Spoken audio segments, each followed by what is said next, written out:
എന്നൊരു ദുഃഖകരമായ വാർത്ത ഇപ്പൊ കേട്ടു. എൻ്റെ സഹശുശ്രൂഷകൻ ബൈജു, കോൺഫിഡന്റ് ഗ്രൂപ്പിന്റെ സ്ഥാപകൻ, വെടിയേറ്റ് മരിച്ചു.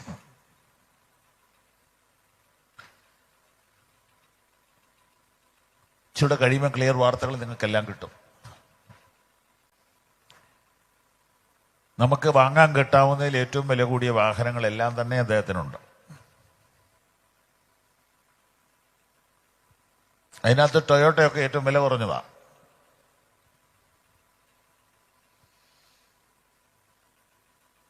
കോടി കോടി രൂപ വില വരുന്ന ഫ്ലാറ്റുകളുടെ നിർമ്മാണമാണ് ജോലി.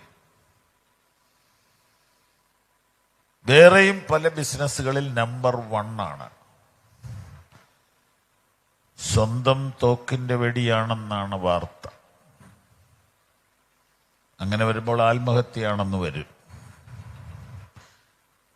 സ്ഥിരീകരിക്കപ്പെടാത്ത കാര്യമായതുകൊണ്ട് ഞാനത് ഇപ്പൊ പറയുന്നില്ല. എങ്കിലും വാർത്ത വന്നിട്ടുണ്ട്. വിശദ വിവരം നാളെ കേൾക്കാം.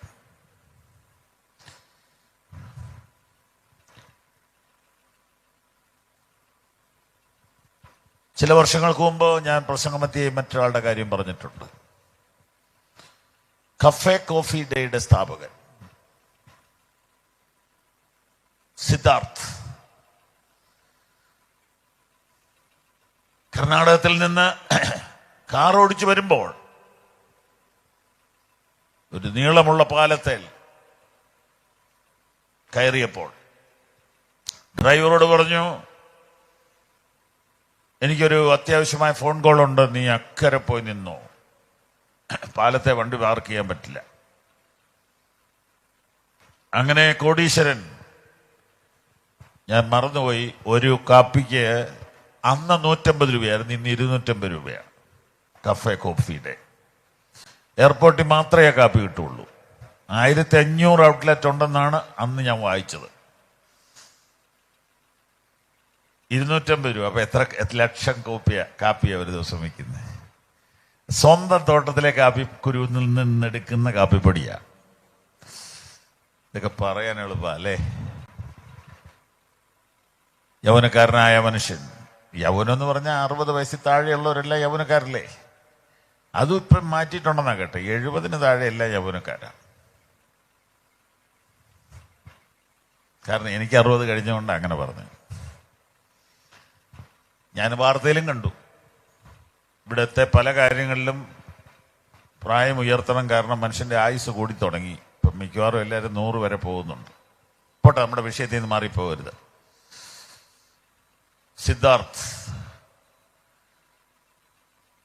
1 മണിക്കൂറോളം ഫോൺ വിളിച്ചിട്ട് കാണാഞ്ഞിട്ട് ഡ്രൈവർ തിരിച്ചു വന്ന് നോക്കിയപ്പോൾ മുതലാളിയെ കാണുന്നില്ല. 3 ദിവസത്തെ തിരച്ചിലിന് ശേഷം പുഴയിൽ നിന്ന് കിട്ടി. ആ പാലത്തെ നിർത്തിയത് വെള്ളത്തിലോട്ട് ചാടാനാ. എന്തേ കോടീശ്വരന്മാര് പെട്ടെന്ന് മരിക്കുന്നേ? ഒരു കാര്യം ഞങ്ങൾ പറഞ്ഞില്ലേ, പിന്നെ ആര് പറയൂ? പണം ആരെയും ബലപ്പെടുത്തുന്നില്ല. പണം ആർക്കും ധൈര്യം നൽകുന്നില്ല. പണമാർക്കും ബലം നൽകുന്നില്ല. പണമാരെയും സപ്പോർട്ട് ചെയ്യത്തില്ല. സജി എന്ന പേരുള്ള യൗവനക്കാരൻ മഹാരാഷ്ട്രയിൽ വെച്ചുണ്ടായ ഒരു കേസ് നിമിത്തം ദൂരെ പോയി താമസിക്കുകയാണ്. എന്നിട്ട് കേസ് വിളിക്കുമ്പോൾ മോട്ടോർ ബൈക്കേലാ യാത്ര. 50 ഡിഗ്രി ചൂടില് 90 മൈൽ വണ്ടി ഓടിച്ചു പോവുക. അവിടെ ചെല്ലുമ്പോൾ അന്ന് അവധി, തിരിച്ചു പോരുക. ഇവരുടെ കഷ്ടപ്പാട് ആരറിയുന്നു? ഞാൻ കൊതിച്ചുപോയി. അവിടുത്തെ അസംബ്ലിയിൽ ഒരു രക്ഷിക്കപ്പെട്ടവനുണ്ടായിരുന്നെങ്കിൽ ഈ പാവപ്പെട്ടവരെ ഉദ്ധരിക്കുമായിരുന്നല്ലോ. ഒരു വാക്ക് പറയാൻ നമുക്ക് വേണ്ടി ആരുമില്ല. കേരളത്തിലെ ആളുകൾക്ക് വല്ലതും മനസ്സിലാകുമോ പറഞ്ഞ?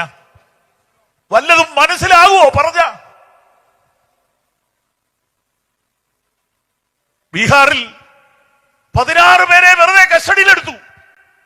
ഞാനിത് പോയി കണ്ടയാളായി പറയുന്നേ. ഒരു കാരണവുമില്ല, FIR-ഉം ഇല്ല, ഇട്ട് പീഡിപ്പിക്കുക. ആരോ ഒരു നമ്പർ കൊടുത്തു അവിടുത്തെ മിഷണറി ഡോക്ടർ എബിക്ക്. ഈ SP-യുടെ നമ്പറിൽ ഒന്ന് വിളിക്കാൻ പറഞ്ഞു. വിളിച്ച വഴി അയാൾ പ്രൈസ് ദി ലോർഡ് എന്നാ പറഞ്ഞത്. സാറേ, ഇന്ന സ്റ്റേഷനിൽ ഇങ്ങനെ ഒരു വിഷയമുണ്ട്. അദ്ദേഹം ചോദിച്ചു, FIR ആയോ? ഇല്ല, ഞാൻ കൈകാര്യം ചെയ്തോളാം എന്ന് പറഞ്ഞു. അദ്ദേഹം നേരിട്ട് അവിടെ വന്നു. സ്റ്റേഷൻ ഇൻചാർജിനോട് ചോദിച്ചു, ഇവരുടെ കുറ്റം പറയാൻ പറഞ്ഞു. ഇവരുടെ കേസ് എന്താ? FIR കാണിക്കാൻ പറഞ്ഞു. ഒന്നുമില്ല. നിങ്ങൾ ഡിപ്പാർട്ട്മെന്റ് ജീപ്പനെ അവരെ വീട്ടിൽ കൊണ്ടുവിടാൻ പറഞ്ഞു. എന്തുകൊണ്ടാ? IPS ഉള്ള ഒരു വിശ്വാസി ആ ജില്ലയിൽ ഉണ്ടായിരുന്നുണ്ട്. എന്തെങ്കിലും മനസ്സിലാകുമോ നമ്മുടെ ആളുകൾക്ക്? ഈ രാഷ്ട്രീയം കളിക്കാനല്ലാതെ സോഷ്യൽ മീഡിയയിലൂടെയാണോ ഉദ്യോഗം മുഴുവനും? ഫീൽഡിൽ ആര് പോണു? വേദനയോടെ പറയുക, നമ്മുടെ പിള്ളേർ എവിടെയെങ്കിലും ഒക്കെ 1-2 നിലകളിൽ എത്തണം. ഇന്ത്യയിൽ ഈ സഭ നിലനിൽക്കണമെങ്കിൽ. കർത്താവ് നാളെ വരികയാണെങ്കിൽ ഒരു വിഷയമില്ല. 100 കൊല്ലം മുമ്പ് നാളെ വരുമെന്ന് നമ്മൾ പറഞ്ഞതാ, വന്നില്ല. അതുകൊണ്ട് ഹോളൊക്കെ ഉണ്ടാക്കേണ്ടി വന്നത്. ഈ സഭ നിലനിൽക്കണ്ടേ? ആലയത്തിനകത്തോട്ട് കയറി അടിക്കുക, നമ്മൾ തിരിച്ചടിക്കുകയല്ലോ. ക്യൂ നിന്ന് വെയിൽ കൊണ്ട് വോട്ട് ചെയ്യുന്ന നിങ്ങൾക്ക് വേണ്ടി സഹായിക്കാൻ ഒരാളോടൊന്ന് വിളിച്ചു പറയാൻ വേണം എന്നാ ഞാൻ പറഞ്ഞതിന്റെ അർത്ഥം.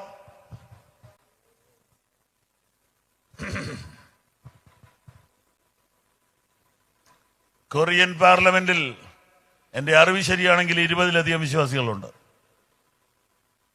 പാസ്റ്റർ പോൾ യോങ്ങിച്ചോയെ വിളിച്ച് പ്രാർത്ഥിപ്പിക്കുമായിരുന്നു അവിടുത്തെ പ്രസിഡന്റ്.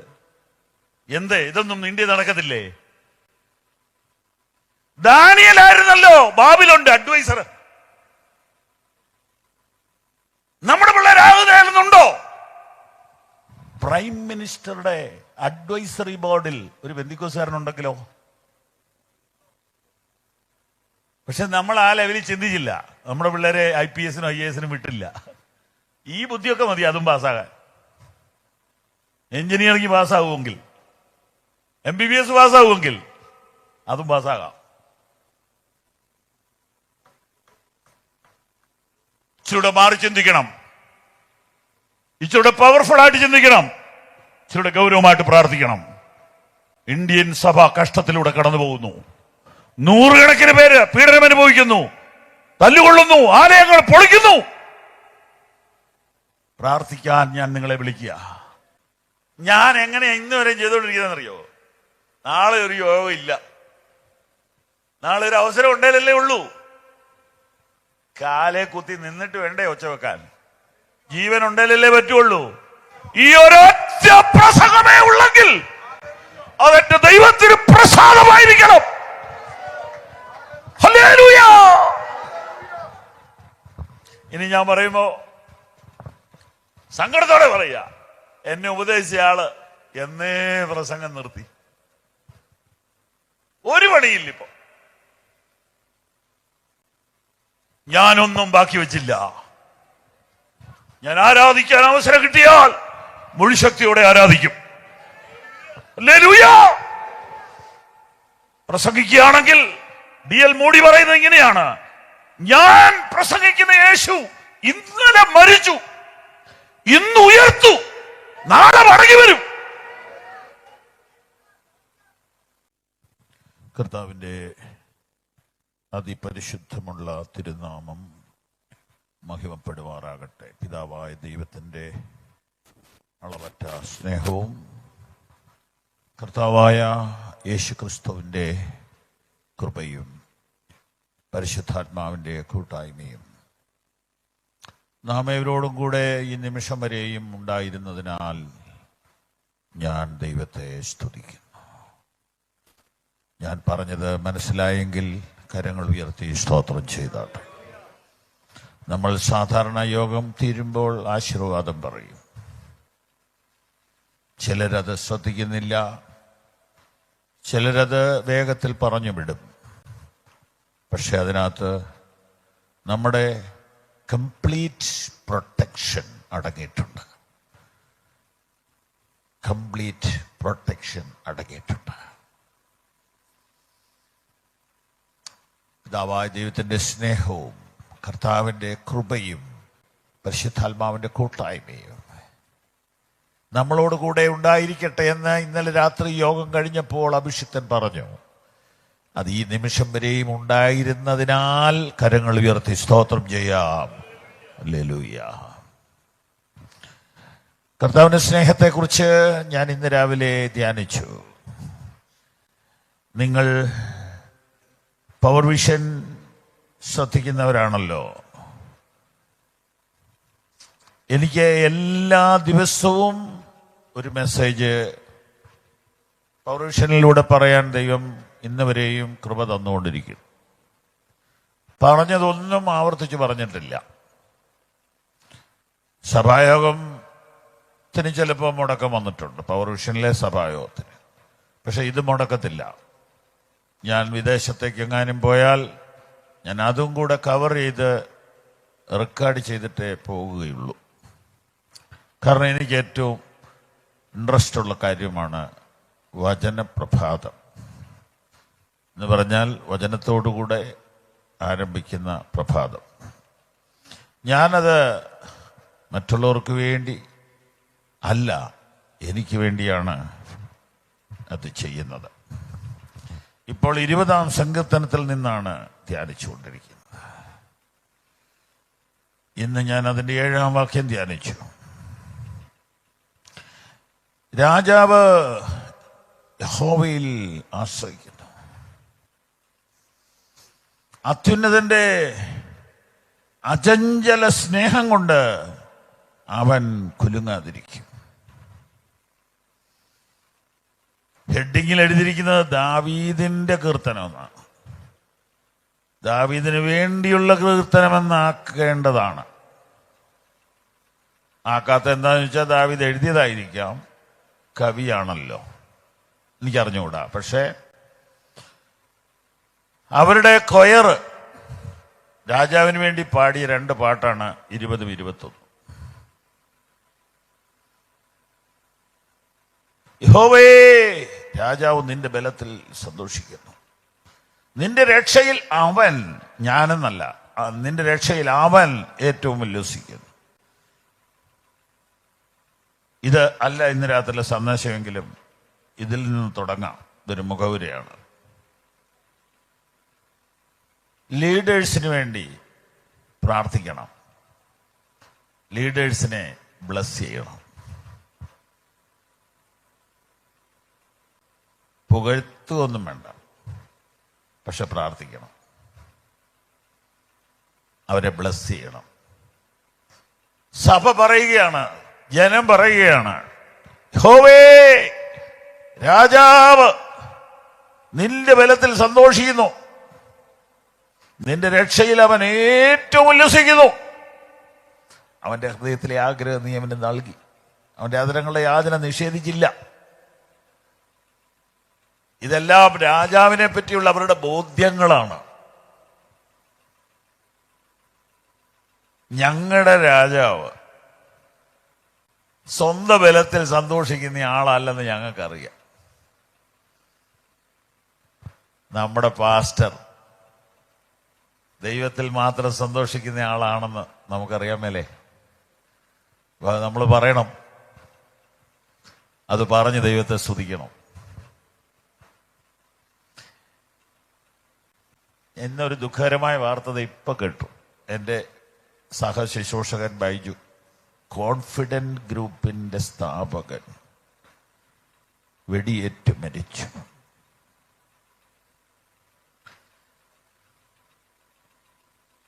ഇച്ചിടെ കഴിയുമ്പോൾ ക്ലിയർ വാർത്തകൾ നിങ്ങൾക്കെല്ലാം കിട്ടും. നമുക്ക് വാങ്ങാൻ കിട്ടാവുന്നതിൽ ഏറ്റവും വില കൂടിയ വാഹനങ്ങളെല്ലാം തന്നെ അദ്ദേഹത്തിനുണ്ട്. അതിനകത്ത് ടൊയോട്ടയൊക്കെ ഏറ്റവും വില കുറഞ്ഞതാ.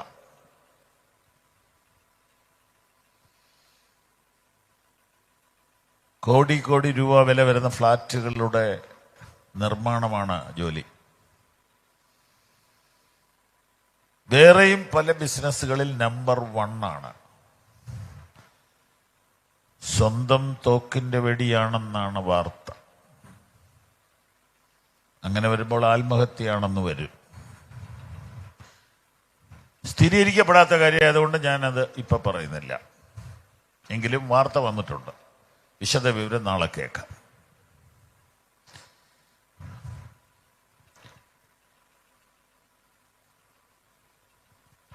ചില വർഷങ്ങൾക്ക് മുമ്പ് ഞാൻ പ്രസംഗമധ്യേ മറ്റൊരാളുടെ കാര്യം പറഞ്ഞിട്ടുണ്ട്. കഫേ കോഫി ഡേയുടെ സ്ഥാപകൻ സിദ്ധാർത്ഥ് കർണാടകത്തിൽ നിന്ന് കാർ ഓടിച്ചു വരുമ്പോൾ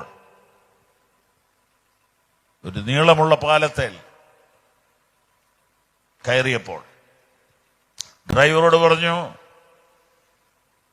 എനിക്കൊരു അത്യാവശ്യമായ ഫോൺ കോൾ ഉണ്ട്, നീ അക്കരെ പോയി നിന്നോ, പാലത്തെ വണ്ടി പാർക്ക് ചെയ്യാൻ പറ്റില്ല. അങ്ങനെ കോടീശ്വരൻ, ഞാൻ മറന്നുപോയി, ഒരു കാപ്പിക്ക് അന്ന് 150 രൂപയായിരുന്നു, ഇന്ന് 250 രൂപയാണ് കഫേ കോഫിയുടെ. എയർപോർട്ടിൽ മാത്രമേ കാപ്പി കിട്ടുള്ളൂ. 1500 ഔട്ട്ലെറ്റ് ഉണ്ടെന്നാണ് അന്ന് ഞാൻ വായിച്ചത്. 250 രൂപ. അപ്പൊ എത്ര ലക്ഷം കാപ്പിയാ ഒരു ദിവസം വയ്ക്കുന്നത്? സ്വന്തം തോട്ടത്തിലെ കാപ്പി കുരുവിൽ നിന്നെടുക്കുന്ന കാപ്പിപ്പൊടിയാ. ഇതൊക്കെ പറയാൻ എളുപ്പ അല്ലേ? യൗവനക്കാരനായ മനുഷ്യൻ, യൗവനം എന്ന് പറഞ്ഞാൽ 60 വയസ്സിൽ താഴെയുള്ളവരെല്ലാം യൗവനക്കാരല്ലേ?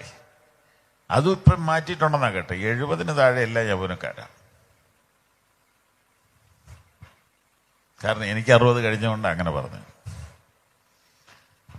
ഞാൻ വാർത്തയിലും കണ്ടു, ഇവിടുത്തെ പല കാര്യങ്ങളിലും പ്രായം ഉയർത്തണം, കാരണം മനുഷ്യന്റെ ആയുസ് കൂടി തുടങ്ങി. ഇപ്പം മിക്കവാറും എല്ലാവരും 100 വരെ പോകുന്നുണ്ട്. പോട്ടെ, നമ്മുടെ വിഷയത്തിൽ നിന്ന് മാറിപ്പോകരുത്. സിദ്ധാർത്ഥ് 1 മണിക്കൂറോളം ഫോൺ വിളിച്ചിട്ട് കാണാഞ്ഞിട്ട് ഡ്രൈവർ തിരിച്ചു വന്ന് നോക്കിയപ്പോൾ മുതലാളിയെ കാണുന്നില്ല. 3 ദിവസത്തെ തിരച്ചിലിന് ശേഷം പുഴയിൽ നിന്ന് കിട്ടി. ആ പാലത്തെ നിർത്തിയത് വെള്ളത്തിലോട്ട് ചാടാനാ.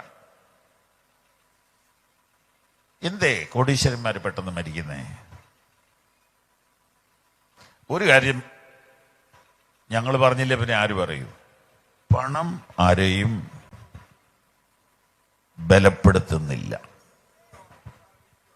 പണം ആർക്കും ധൈര്യം നൽകുന്നില്ല. പണമാർക്കും ബലം നൽകുന്നില്ല.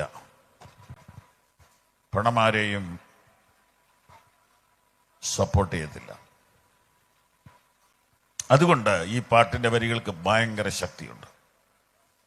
യഹോവേ, ദാവീദ് രാജാവ് പണത്തിൽ സന്തോഷിക്കുന്നില്ല,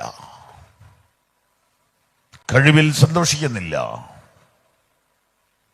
നിന്റെ ബലത്തിലാണ് ഞങ്ങളുടെ രാജാവ് സന്തോഷിക്കുന്നത്. ഇത് അവരുടെ വിശ്വാസികൾക്ക്, ദൈവജനങ്ങൾക്ക്, ഇസ്രായേൽ മക്കൾക്ക് അറിയായിരുന്നു. അവരുടെ കിങ്, ഇന്നത്തെ കിങ് അങ്ങനെയല്ല. ഇന്നത്തെ കിങ്ങിനെ കുറിച്ച് അങ്ങനെ പാടാൻ പറ്റുകയില്ല. ഇന്നത്തെ കിങ് ബോംബിലാണ് ആശ്രയിക്കുന്നത്.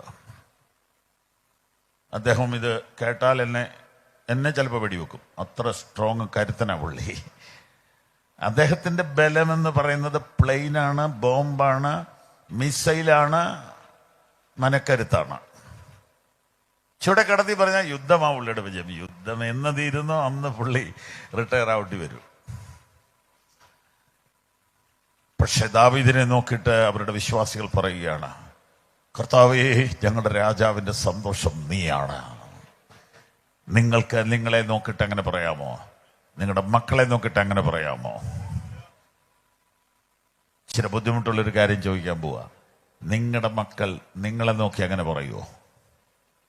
ഇപ്പൊ ഒടുവിൽ ചോദിച്ച ചോദ്യം കേൾക്കാൻ ഇവിടെ ആളുള്ളൂ. മക്കളാരും വന്നിട്ടില്ലല്ലോ. സീനിയർ സിറ്റിസൻസിന്റെ ഒരു മീറ്റിംഗ് ആണിത്. ചോദിക്കുകയാണ്, നിങ്ങളുടെ മക്കളും കൊച്ചുമക്കളും നിങ്ങളെ നോക്കിയിട്ട് പറയുമോ, ഞങ്ങളുടെ അമ്മ ഞങ്ങളുടെ ദൈവത്തിലാണ് സന്തോഷിക്കുന്നത്, ഞങ്ങളുടെ പപ്പായുടെ സന്തോഷം ആരാധനയാണ്, ഞങ്ങളുടെ മമ്മിയുടെ സന്തോഷം പ്രാർത്ഥനയാണ് എന്ന് പറയോ? പറഞ്ഞെങ്കിൽ എത്ര നല്ലതായിരുന്നു. യഹോവേ, രാജാവ് നിന്റെ ബലത്തിൽ സന്തോഷിക്കുന്നു.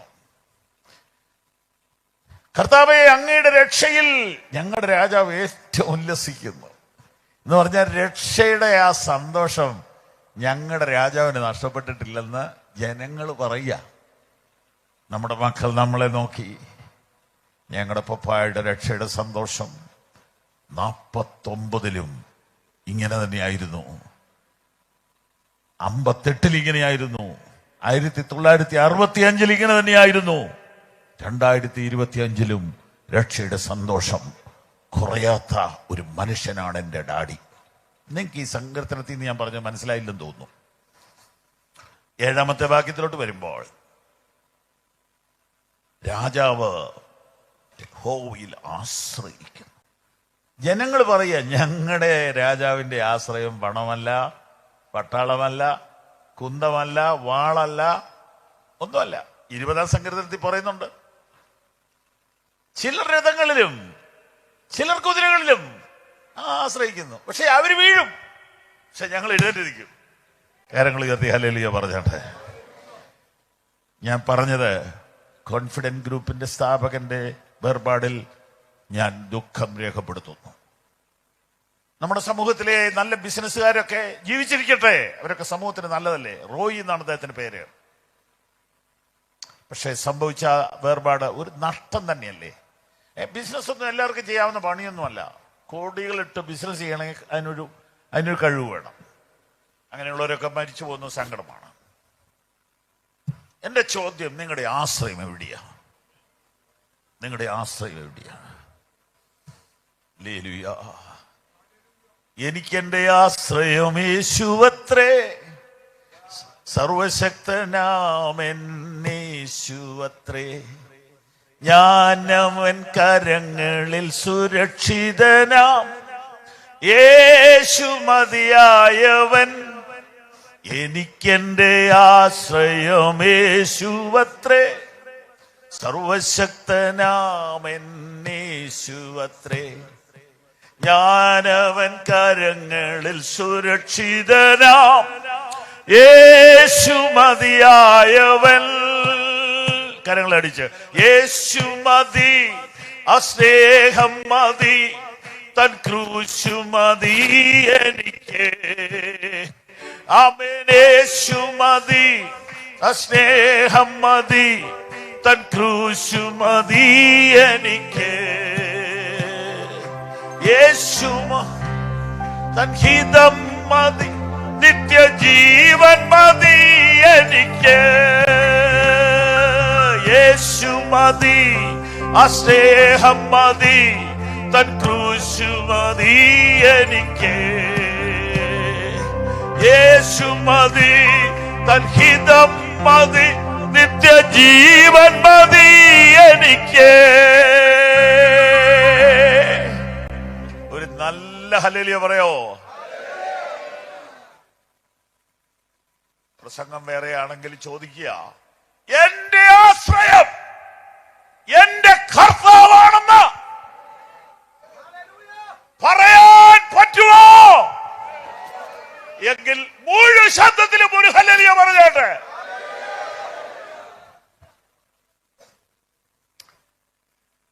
ഇസ്രായേൽ ജനം ഒന്നടങ്കം പാടുകയാ, 1000 പേരുള്ള കൊയർ പാടുക, ഞങ്ങളുടെ രാജാവിന്റെ ആശ്രയം ഞങ്ങളുടെ ദൈവമാണ്.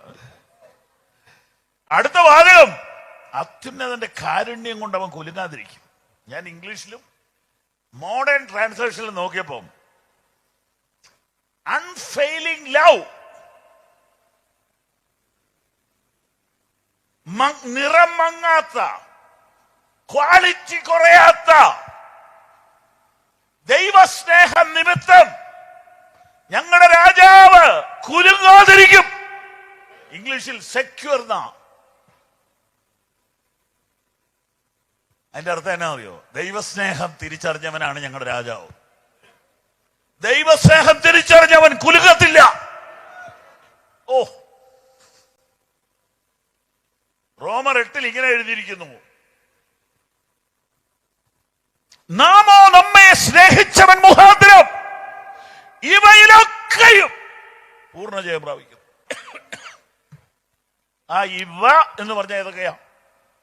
കഷ്ടത, സങ്കടം, ഉപദ്രവം, നഗ്നത, പട്ടിണി, ആപത്ത്, വാള്, മരണം, ദൂതന്മാർ, ജീവൻ, ഇപ്പോഴുള്ളത്, വരുവാനുള്ളത്, ഇതിലെല്ലാം ഓവർകം ചെയ്യുന്ന ഒരു പവർ എന്റെ അകത്തുണ്ട്.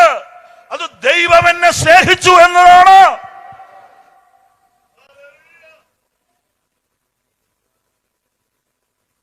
ദൈവം എന്നെ സ്നേഹിച്ചു എന്ന ഉറപ്പ് ഒരു മനുഷ്യന് കോൺഫിഡൻസ് നൽകത്തില്ലേ? ഹല്ലേലൂയ. പക്ഷേ എനിക്കത് നിങ്ങളെ പറഞ്ഞു ബോധ്യപ്പെടുത്തണമെന്ന് ആഗ്രഹമുണ്ട്.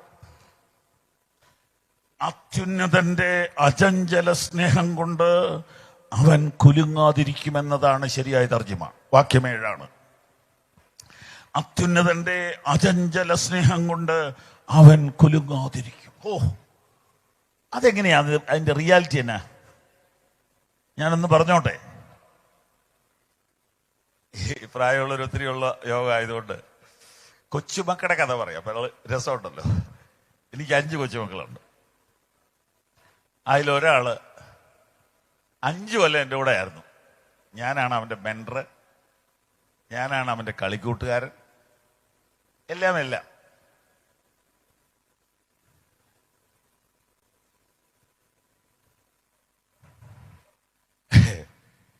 നമ്മുടെ ഈ വീടിന്റെ വരാന്തയിലോട്ട് ഒരു പഴുതാര കയറി വന്നു.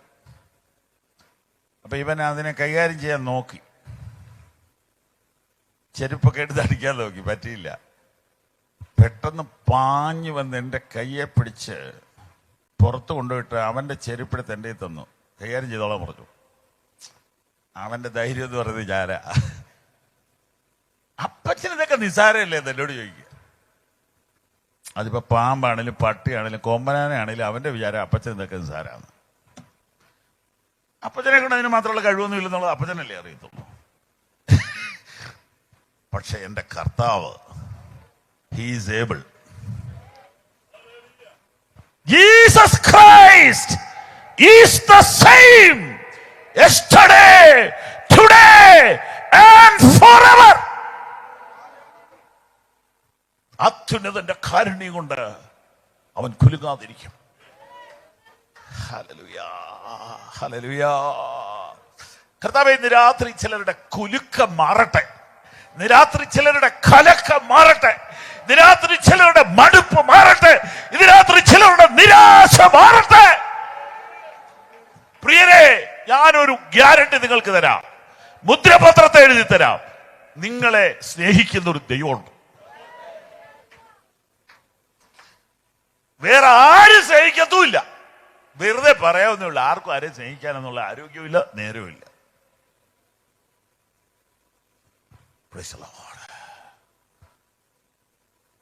ഞങ്ങളുടെ ചർച്ചയിൽ നിന്ന് 1-2 കല്യാണങ്ങൾ ദിവസങ്ങളിൽ നടന്നു. കഴിഞ്ഞ ദിവസം ഒരു പെൺകുച്ചിയുടെ കല്യാണമായിരുന്നു.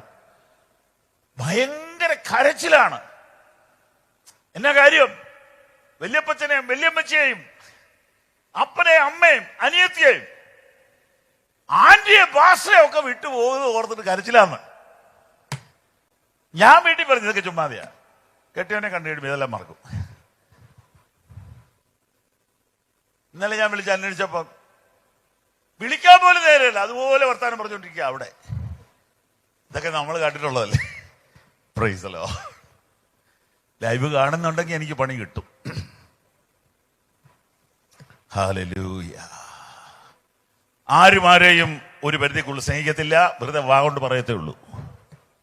ഞങ്ങളൊക്കെ ഇങ്ങനെ ഉപദേശിമാരല്ലേ, ഞങ്ങളെയൊക്കെ പുകഴ്ത്തി ഇച്ചിരി ഓവറായിട്ട് പറയുന്നതൊക്കെ ഞാൻ കേട്ടിട്ടുണ്ട്. ഞാൻ പിതൃതുല്യം സ്നേഹിക്കുന്ന ആളാണ് എന്നെ ചുമ്മാ പറയുന്ന. നടക്കുന്ന കാര്യമല്ലെന്ന് എനിക്കറിയാം. അതുകൊണ്ട് ഞാൻ ആരെക്കുറിച്ചും അങ്ങനെ പറയത്തില്ല. എങ്ങനെയാ? ഒത്തിരി പിതാവുണ്ടോ നമുക്ക്? പിന്നെ ഈ പിതൃതുല്യം എന്ന് പറഞ്ഞാൽ ചുമ്മാ അത് ദൈവസല്ലേ എഴുന്നേറ്റ് നിന്ന് അടിക്കുന്നത്. ഒരാളെ മാത്രമേ പിതൃതുല്യം സ്നേഹിക്കാൻ ഒക്കുള്ളൂ അല്ലേ? ഇദ്ദേഹം പറഞ്ഞത് എന്റെ പുസ്തകം വായിച്ചതിന്റെ ഗുണമാ പറഞ്ഞത്. എടാ, ഒരു പരിധി കൂടുതൽ ചുമ്മാ നുണ പറയാൻ പറ്റിയ സ്ഥലമല്ല ഇത്. കോശാനെ ഞാൻ ബഹുമാനിക്കുന്നു.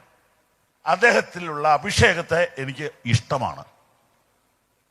I respect him. ലോകത്തിലാരും സ്നേഹിക്കത്തില്ല അങ്ങനെ. ഈ പിള്ളേര് പറയല്ലേ ചങ്കാന്ന്, ചുമ്മാതെയാ.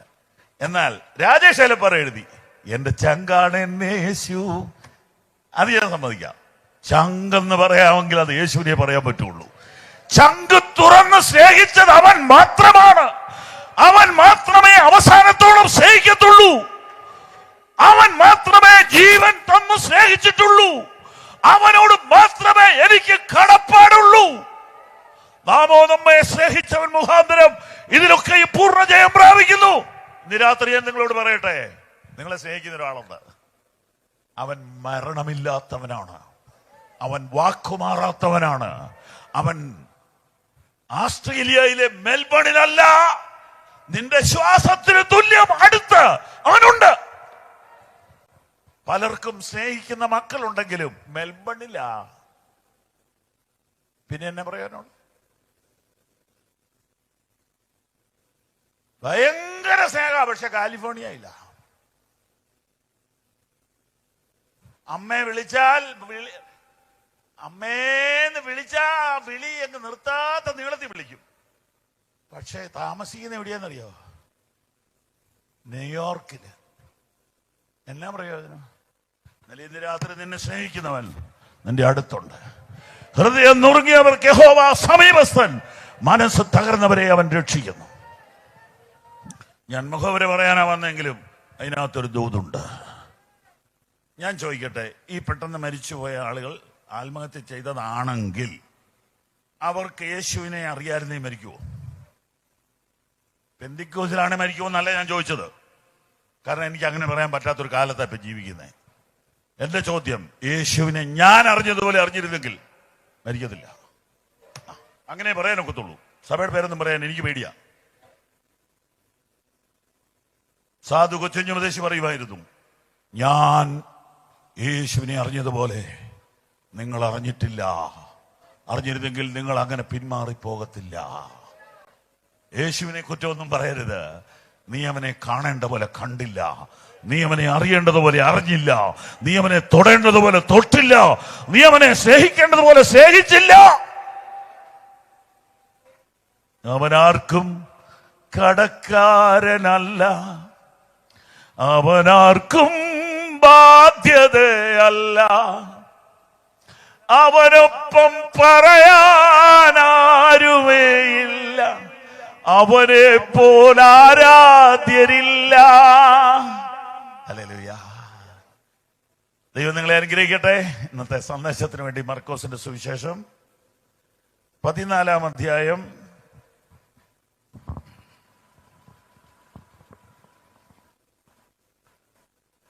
6-7 വാക്യങ്ങൾ വായിക്കും.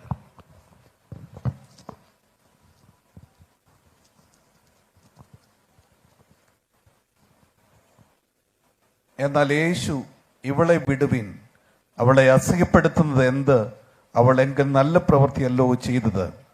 ദരിദ്രൻ നിങ്ങൾക്ക് എല്ലായ്പ്പോഴും അടുക്കലുണ്ടല്ലോ. ഇച്ഛിക്കുമ്പോൾ അവർക്ക് നന്മ ചെയ്യുവാൻ നിങ്ങൾക്ക് കഴിയും. ഞാനോ എല്ലായ്പ്പോഴും നിങ്ങളോടുകൂടെ ഇരിക്കയില്ല. അവൾ തന്നാലാവത് ചെയ്തു.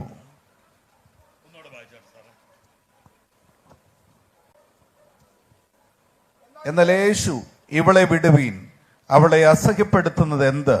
അവൾ എങ്കിൽ നല്ല പ്രവൃത്തിയല്ലോ ചെയ്തത്. ദരിദ്രൻ നിങ്ങൾക്ക് എല്ലായ്പ്പോഴും അടുക്കലുണ്ടല്ലോ. ഇച്ഛിക്കുമ്പോൾ അവർക്ക് നന്മ ചെയ്യുവാൻ നിങ്ങൾക്ക് കഴിയും. ഞാൻ എല്ലായ്പ്പോഴും നിങ്ങളോടുകൂടെ ഇരിക്കയില്ല. അവൾ തന്നാലാവത് ചെയ്തു. പിതാവേ, ഇന്ന് രാത്രി ഞങ്ങളോട് സംസാരിക്കണമേ. ഞങ്ങളുടെ കുറവുകളെ ക്ഷമിക്കണമേ. നിന്റെ വചനത്താൽ ഞങ്ങളെ ബലപ്പെടുത്തണമേ. യേശു ക്രിസ്തുവിൻ നാമത്തിൽ തന്നെ. ഇന്നത്തെ യോഗത്തിന്റെ അധ്യക്ഷനും ഈ ചർച്ചിന്റെ പാസ്റ്ററും മറ്റെൻ്റെ സഹപ്രവർത്തകരായ കൂട്ടുവിലക്കാരുമായ എല്ലാവർക്കും വന്ദനം. കോശായൻ അധ്വാനിക്കുന്നത് പോലെ അധ്വാനിക്കുന്ന ഉപദേശിമാർ കുറവാണെന്നാണ് എൻ്റെ ഒരു വിലയിരുത്തൽ. ഈ ഭൂമിയിലൊന്നും സ്വന്തമായി നേടാതെ കർത്താവിന് വേണ്ടി, ദൈവസഭയ്ക്ക് വേണ്ടി ഇപ്പോഴും പ്രായവും ക്ഷീണവും നോക്കാതെ കഠിനാധ്വാനം ചെയ്യുന്ന ആ ദൈവമനുഷ്യനെ ഓർത്ത് ദൈവത്തെ സ്തുതിക്കുന്നു. ഇവിടെ ഈ കൺവെൻഷൻ തുടങ്ങി ചില കാലം കഴിഞ്ഞപ്പോൾ മുതൽ എല്ലാ യോഗങ്ങളിലും ഞാൻ വന്ന് പങ്കെടുക്കാറുണ്ട്. ആദ്യ സമയങ്ങളിൽ ഈ ഗ്രൗണ്ട് നിറഞ്ഞു കവിഞ്ഞ ആളായിരുന്നു. ഇപ്പോൾ ട്രെൻഡ് ഒന്ന് മാറി, കൺവെൻഷന്റെ സ്ഥിതികൾക്ക് മാറ്റം വന്നു.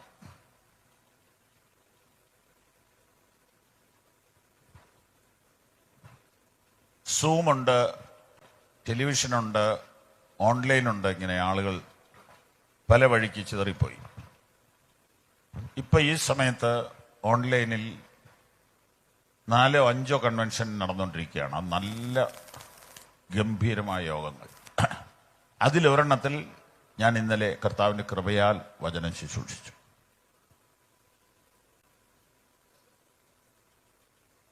നാളെ മറ്റൊരിടത്ത് പോകുന്നു, അവിടെയും ലൈവുണ്ട്. അങ്ങനെ വരുമ്പോൾ 4-5 ഒന്നും അല്ല, ഒത്തിരിയുണ്ട്. അപ്പോൾ ഒത്തിരി പേര്, 10,000-കണക്കിന് ആളുകൾ ഇപ്പോൾ ലൈവിൽ വചനം കേട്ടുകൊണ്ടിരിക്കുന്നു. അപ്പൊ അതിൻ്റെതായ കുറവുകൾ പന്തലുകളിൽ സംഭവിക്കാം. മറ്റൊരു കാര്യം പറയാം. അതുകൊണ്ടാണോ എന്താണോ ലോക്കൽ സഭകൾക്ക് ഇപ്പോൾ കൺവെൻഷൻ ഇല്ലെന്ന് എനിക്ക് തോന്നുന്നു. ഞാൻ പറഞ്ഞതിൽ തെറ്റുണ്ടെങ്കിൽ ക്ഷമിക്കണം. എന്നാൽ കോശി പാസ്റ്ററുടെ ചർച്ചിൽ, ഫെയ്ത്ത് സെന്ററിൽ കൺവെൻഷൻ ഇതുവരെയും മുടങ്ങിയിട്ടില്ല. മിക്ക സ്ഥലങ്ങളിലും ഒരു സെൻട്രൽ കൺവെൻഷൻ കാണും, ബാക്കിയെല്ലാം വെട്ടിച്ചുരുക്കി പോയി. അതിന് പല കാരണങ്ങളുണ്ട്. മുമ്പേ പറഞ്ഞതെല്ലാം ഒരു കാരണമാണ്.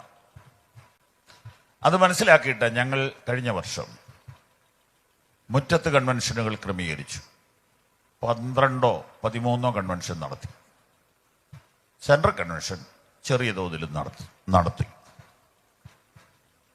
ഓരോ കാലത്തിന്റെ മാറ്റം അനുസരിച്ച് കാര്യങ്ങളെ ചിന്തിച്ച് ചെയ്യണം. സുവിശേഷം മറ്റുള്ളവർ കേൾക്കാൻ ഇപ്പം നല്ലത് മുറ്റത്ത് കൺവെൻഷനാണ്. കാരണം ആ മുറ്റത്തിന്റെ ഉടമസ്ഥന് നാട്ടുകാരുമായിട്ടൊക്കെ ഒരു ബന്ധം ഉണ്ടെങ്കിൽ അദ്ദേഹത്തിന്റെ ഫ്രണ്ട്സ് എങ്കിലും വരും. ചിന്തിക്കാവുന്ന കാര്യമാണ്, ചെലവും കുറവാണ്. ദൈവം അനുഗ്രഹിക്കട്ടെ. ബഹുമാനപ്പെട്ട തോമസ് നൈനാൻ പാസ്റ്ററേയും കുടുംബത്തെ ഓർത്ത് സ്തോത്രം ചെയ്യുന്നു. തൻ്റെ പ്രിയ മകൾ ഈ ആരാധന നയിക്കുന്നതിൽ സന്തോഷമുണ്ട്.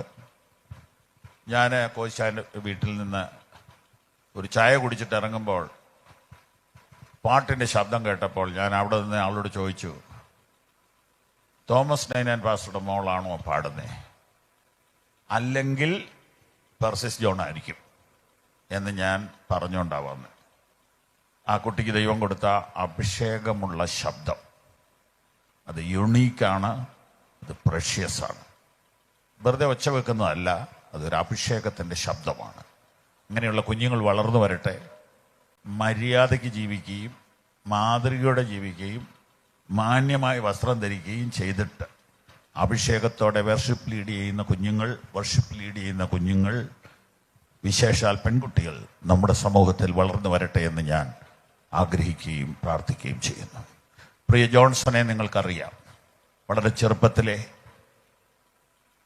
ഒരു ഡോക്ടറുടെ അശ്രദ്ധ കൊണ്ട് അല്ലെങ്കിൽ ചികിത്സ കുറവുകൊണ്ട് ഒരു കൈ നഷ്ടപ്പെട്ടു പോയ ആ മകൻ, ആ മാനക്കേട് ആരെയും കാണിക്കാതെ ഒരു കൈ പോക്കറ്റിലിട്ടുകൊണ്ട് പാട്ടുപാടുന്നത് ഞാൻ ആദ്യമായിട്ട് കണ്ടപ്പോൾ എനിക്ക് തെറ്റിദ്ധാരണ തോന്നി. ഗമ കാണിക്കുകയാണോ എന്നോർത്തു. എന്നോട് പലരും ചോദിച്ചിട്ടുണ്ട്, ഈ സഹോദരൻ എന്താ ഇങ്ങനെ കൈ പോക്കറ്റിലിട്ടുണ്ട്? പവർ വിഷനിൽ വെച്ച് ഞാനത് പരസ്യമായിട്ട് തിരുത്തി. അത് ലോകം മുഴുവൻ കണ്ടു. ഗമ കാണിച്ചതല്ല. നമ്മിൽ പലരെ പോലെ 2 കൈയും ഉയർത്തി വീശാൻ കഴിയാത്ത ഒരു യൗവനക്കാരനാണ്. എന്നിട്ടും കർത്താവിനെ മറക്കാതെ, പിറുപിറുക്കാതെ പാടാൻ ദൈവം തന്നെ ഉപയോഗിക്കുന്നു. എത്ര മനോഹരമായ ഗാനങ്ങൾ! ഈ ടീമിനെ ദൈവം അനുഗ്രഹിക്കട്ടെ. ഇൻസ്ട്രുമെന്റ്സ് വായിക്കുന്നവരെ ആരും ഓർക്കാറില്ല. അവരുടെ അധ്വാനമാണ് പാട്ടിനെ മികച്ചതാക്കുന്നത്. അവരെയൊക്കെ ദൈവം അനുഗ്രഹിക്കട്ടെ. എല്ലാ ദൈവദാസന്മാർക്കും വന്ദനം. എല്ലാ അപ്പച്ചന്മാർക്കും അമ്മച്ചിമാർക്കും വന്ദനം. ദൂരത്തുനിന്ന് ഞങ്ങളെ കേൾക്കുന്നവർക്ക് വന്ദനം. ഇന്നത്തെ ദൂതിന്റെ പേര് do the maximum for the Lord.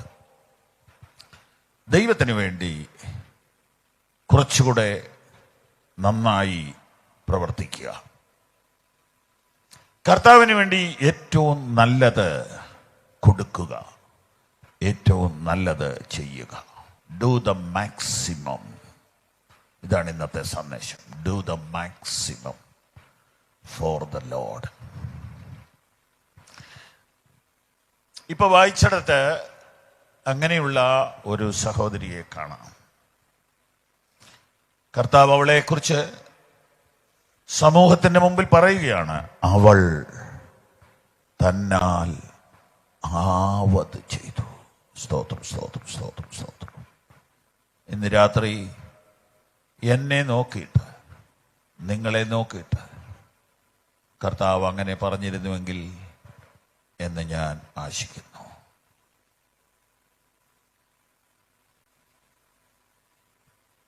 എന്നെ നോക്കിയിട്ട്, നിങ്ങളെ നോക്കിയിട്ട് കർത്താവ് അങ്ങനെ പറഞ്ഞിരുന്നുവെങ്കിൽ എന്ന് ഞാൻ ആശിക്കുന്നു. എൻ്റെ മകളുടെ ഫാദറിലോട് ജ്യേഷ്ഠൻ ഒരു സഹശുശ്രൂഷകനായിരുന്നു ഏഴോലി IPC ചർച്ചിലെ. അദ്ദേഹം ആക്റ്റീവാണ്, തന്നെ വണ്ടി ഓടിച്ചെല്ലായിടത്തും പോകും. എന്നാൽ മിനിഞ്ഞാന്ന് രാത്രി കിടന്നിട്ട് രാവിലെ എഴുന്നേറ്റില്ല. നാളെ അടക്കമാണ്. 70 കൂടുതൽ പ്രായമുണ്ട്. എനിക്കും നാളെ ആ അടക്കത്തിന് പോകണം. ആ പിതാവ് ഇപ്പോൾ അവിടെ എത്തി. നമ്മൾ കാത്തിരിക്കുന്ന സ്ഥലത്തെത്തി. സ്വർഗനാട്ടിലൻ പ്രിയൻ തീർത്തിടും സ്വന്തം വീട്ടിൽ എത്തി. കർത്താവ് ഇപ്പൊ പറയത്തില്ല, പിന്നെ ആ പറയുന്നതെങ്കിലും ഞാൻ ഇങ്ങനെ ചിന്തിക്കുന്നു. ഭാവന, മാത്തുക്കുട്ടി, നീ നിന്നാലാവത് ചെയ്തു എന്ന് ഞാൻ മനസ്സിലാക്കുന്നു എന്നൊരു വാക്ക് മാത്തുക്കുട്ടി ചായന്റെ മുഖത്ത് നോക്കി കർത്താവ് പറയുമെന്ന് ഞാൻ പ്രതീക്ഷിക്കുന്നു. അടുത്ത ദിവസം പോണതാരാന്നറിയില്ലല്ലോ. എന്തെങ്കിലും കുറച്ചുകൂടെ കർത്താവിന് വേണ്ടി ചെയ്യാനുണ്ടെങ്കിൽ 2026 ചെയ്യണം കേട്ടോ. ഈ സഹോദരി എന്താ ചെയ്തത് എന്ന് നമുക്ക് നോക്കാം. ഈ സഹോദരി ചെയ്തത് ഒരു വെങ്കൽ ഭരണി വിലയേറിയ സ്വച്ഛ ജഡ മാംസി തൈലവുമായി വന്നു. ഭരണി തുറന്നു എന്നല്ല, ഭരണി പൊട്ടിച്ചു, തലയിലൊഴിച്ചു. അവൾ വന്നു, അവൾ വിലയേറിയ ഒരു സാധനം കൊണ്ടുവന്നു. അതിലൊരു തുള്ളി പോലും അവൾക്ക് വേണ്ടി, അവളുടെ കുഞ്ഞുമക്കൾക്ക് വേണ്ടി മാറ്റിവെക്കാതെ ആ പാത്രം പോലും ഉടച്ചു. പൊന്നു കർത്താവിന്റെ തലയിൽ കൊഴിച്ചു. അതൊഴുകി ഒഴുകി ഒഴുകി, ഉടുപ്പിലൂടെ ഒഴുകി, കാലിലൂടെ ഒഴുകി, ആ വീട് മുഴുവനും സൗരഭ്യം കൊണ്ട് നിറഞ്ഞു. എന്തെങ്കിലും കുറച്ചുകൂടെ കർത്താവിന് വേണ്ടി ചെയ്യാൻ ഇന്ന് രാത്രിയിലെ വചനം നിങ്ങളെ സഹായിക്കട്ടെ. ഒന്നും ബാക്കി വെക്കല്ലേ. ഈ കൽപ്പരടിയെ നിന്റെ ദേഹം, നിന്റെ ശരീരമായിട്ട് കൂട്ടിക്കേ. നിന്നെ മുഴുവനായിട്ട് കർത്താവിന് കൊടുക്ക. അതിൽ നിന്നൊഴുകി വരുന്ന പ്രാർത്ഥന, ശബ്ദം, സ്നേഹം എല്ലാം അവന് കൂടെ അവന്റെ കാൽക്കൽ ഇട്. അവനെ കണ്ടാൽ നമുക്കൊന്നും പിന്നെ തിരിച്ചു കൊണ്ടാൻ തോന്നത്തില്ല. നിന്നെ കാണുമ്പോൾ എൻ ദുഃഖം തീർന്നുവോ, വാഴും ഞാൻ എൻ രക്ഷിതാവിൻ കൂടെ എപ്പോഴും, തൻ കൃപയിൽ ആശ്രയിക്കും എല്ലാ നാളും ഞാൻ. പ്രിയപ്പെട്ടവരെ, ശാന്തമായി നിങ്ങൾ ഈ വചനത്തെ ഒന്ന് ധ്യാനിച്ചേ. വിലയേറിയ തൈലമെന്ന് എഴുതിയിരിക്കുന്നു. അതിലൊരു ഇച്ചിരി ഒഴിച്ചിട്ട് ബാക്കി കൊണ്ടുപോയാലൊന്നും ആരും അറിയത്തില്ല. അവൾ ആ പാത്രം പോലും കൊണ്ടുപോകാൻ ഉദ്ദേശിക്കുന്നില്ല. അവളത് പൊട്ടിച്ചു.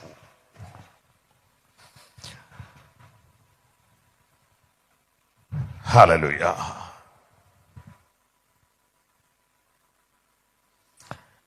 അവിടെ ചിലർ തൈലത്തിന്റെ ഈ വെറും ചെലവ് എന്തിനാ?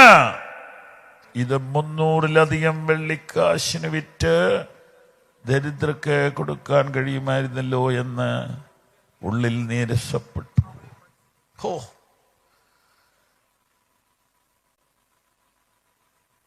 ഒന്നും ചെയ്യുകയുമില്ല, ചെയ്യിപ്പിക്കുകയില്ലാത്ത ആളുകൾ വിശ്വാസികളുടെ കൂട്ടത്തിലുണ്ടെന്ന് പറഞ്ഞാൽ വിഷമം തോന്നരുത്. ഇവിടെ ഇല്ലെന്ന് ഞാനങ്ങ് പറഞ്ഞേക്കാം. ഉണ്ടെങ്കിൽ തിരുത്തിക്കോണം.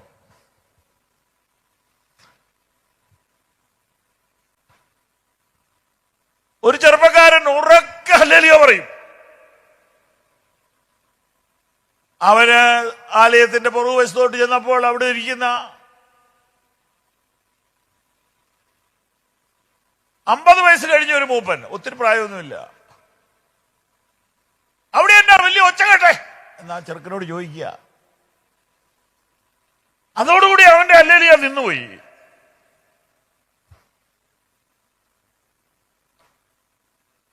ഒന്ന് കൈകൊട്ടിയാൽ, ഒന്ന് തുള്ളിച്ചാടിയാൽ അവരെ ബത്സിക്കുന്നവര് നമ്മുടെ ഇടയിലുണ്ടോ?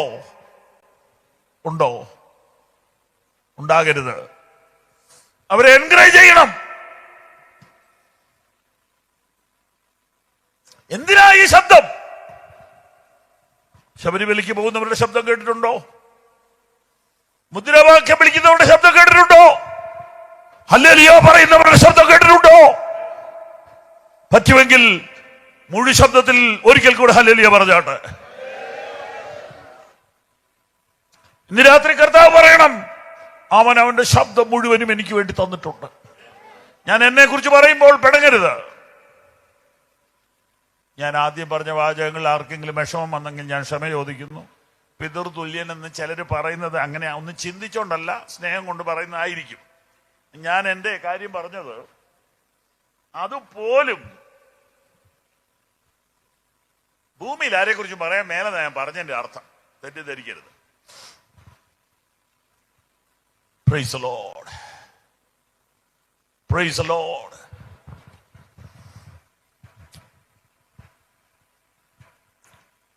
ഒരു 30 കൊല്ലം മുമ്പ്, അല്ല 35 കൊല്ലം മുമ്പ്,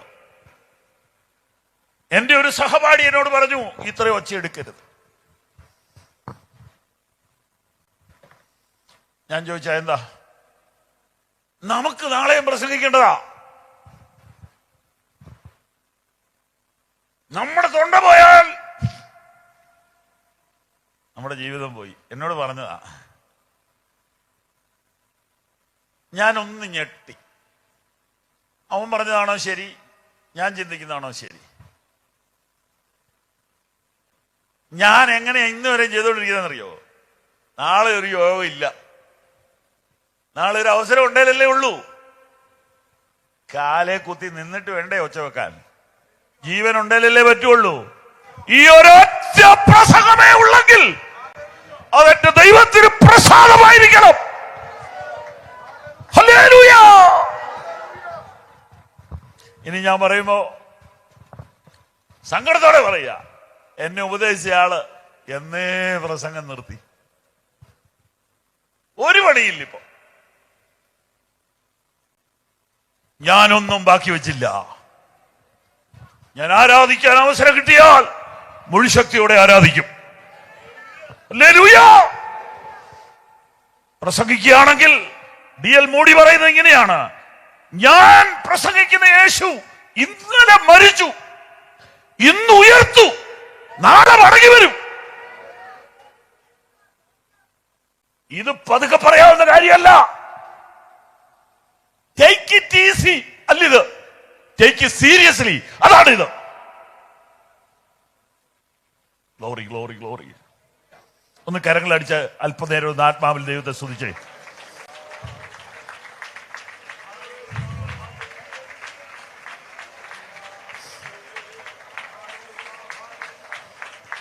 ഒന്ന് വിട്ടുകൊടുത്തൊന്ന് ദൈവത്തെ ആരാധിച്ചേ. ഈ അന്തരീക്ഷത്തിന്മേൽ ഒരു ജയമുണ്ടാകട്ടെ.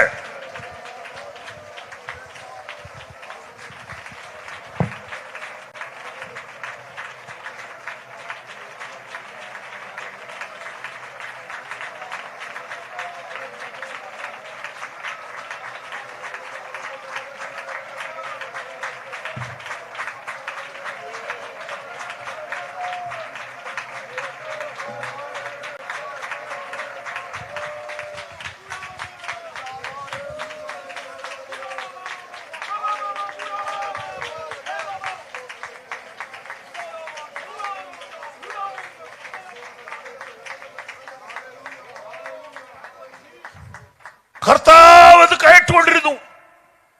ഈ നന്മ ചെയ്യാതെ ചെയ്യുന്നവരെ നിരുത്സാഹപ്പെടുത്തുന്ന ഈ കൂട്ടരെ നോക്കി യേശു പറയുക, അവളെ വിടുവീൻ. അവളെ അസഹ്യപ്പെടുത്തുന്നത് എന്താ? ഇന്ന് രാത്രി ഓർത്തോ, നിന്റെ ഭാഗത്താ യേശു. നിന്റെ ഭാഗത്താ യേശു, വിമർശകരുടെ ഭാഗത്തല്ല. തന്നാലാവത് ചെയ്യുന്നവരുടെ ഭാഗത്താ യേശു. ചെയ്തതിന്റെ കുറ്റം കണ്ടുപിടിക്കാൻ എളുപ്പാ.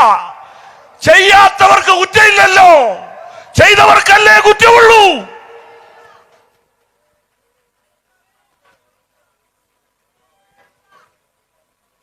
ചിലരെന്നോട് പറഞ്ഞു, നന്നായിട്ട് കൈയടിച്ചാൽ കുറ്റം പറയുന്ന ആളുകൾ സഭയിലുണ്ട്, അന്യഭാഷ ഉറക്കെ പറഞ്ഞാൽ മുഷിയുന്ന ആളുകളുണ്ട്. നീ അതൊന്നും കണ്ട് കുടുങ്ങരുത്, നീ അതൊന്നും കണ്ട് കുലുങ്ങരുത്. നിന്നെ രക്ഷിച്ചത് യേശുവാ.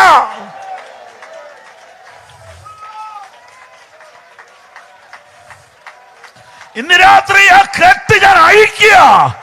ആരാധനയുടെ സ്വാതന്ത്ര്യം ദൈവസഭയിൽ വീണ്ടും വെളിപ്പെടട്ടെ.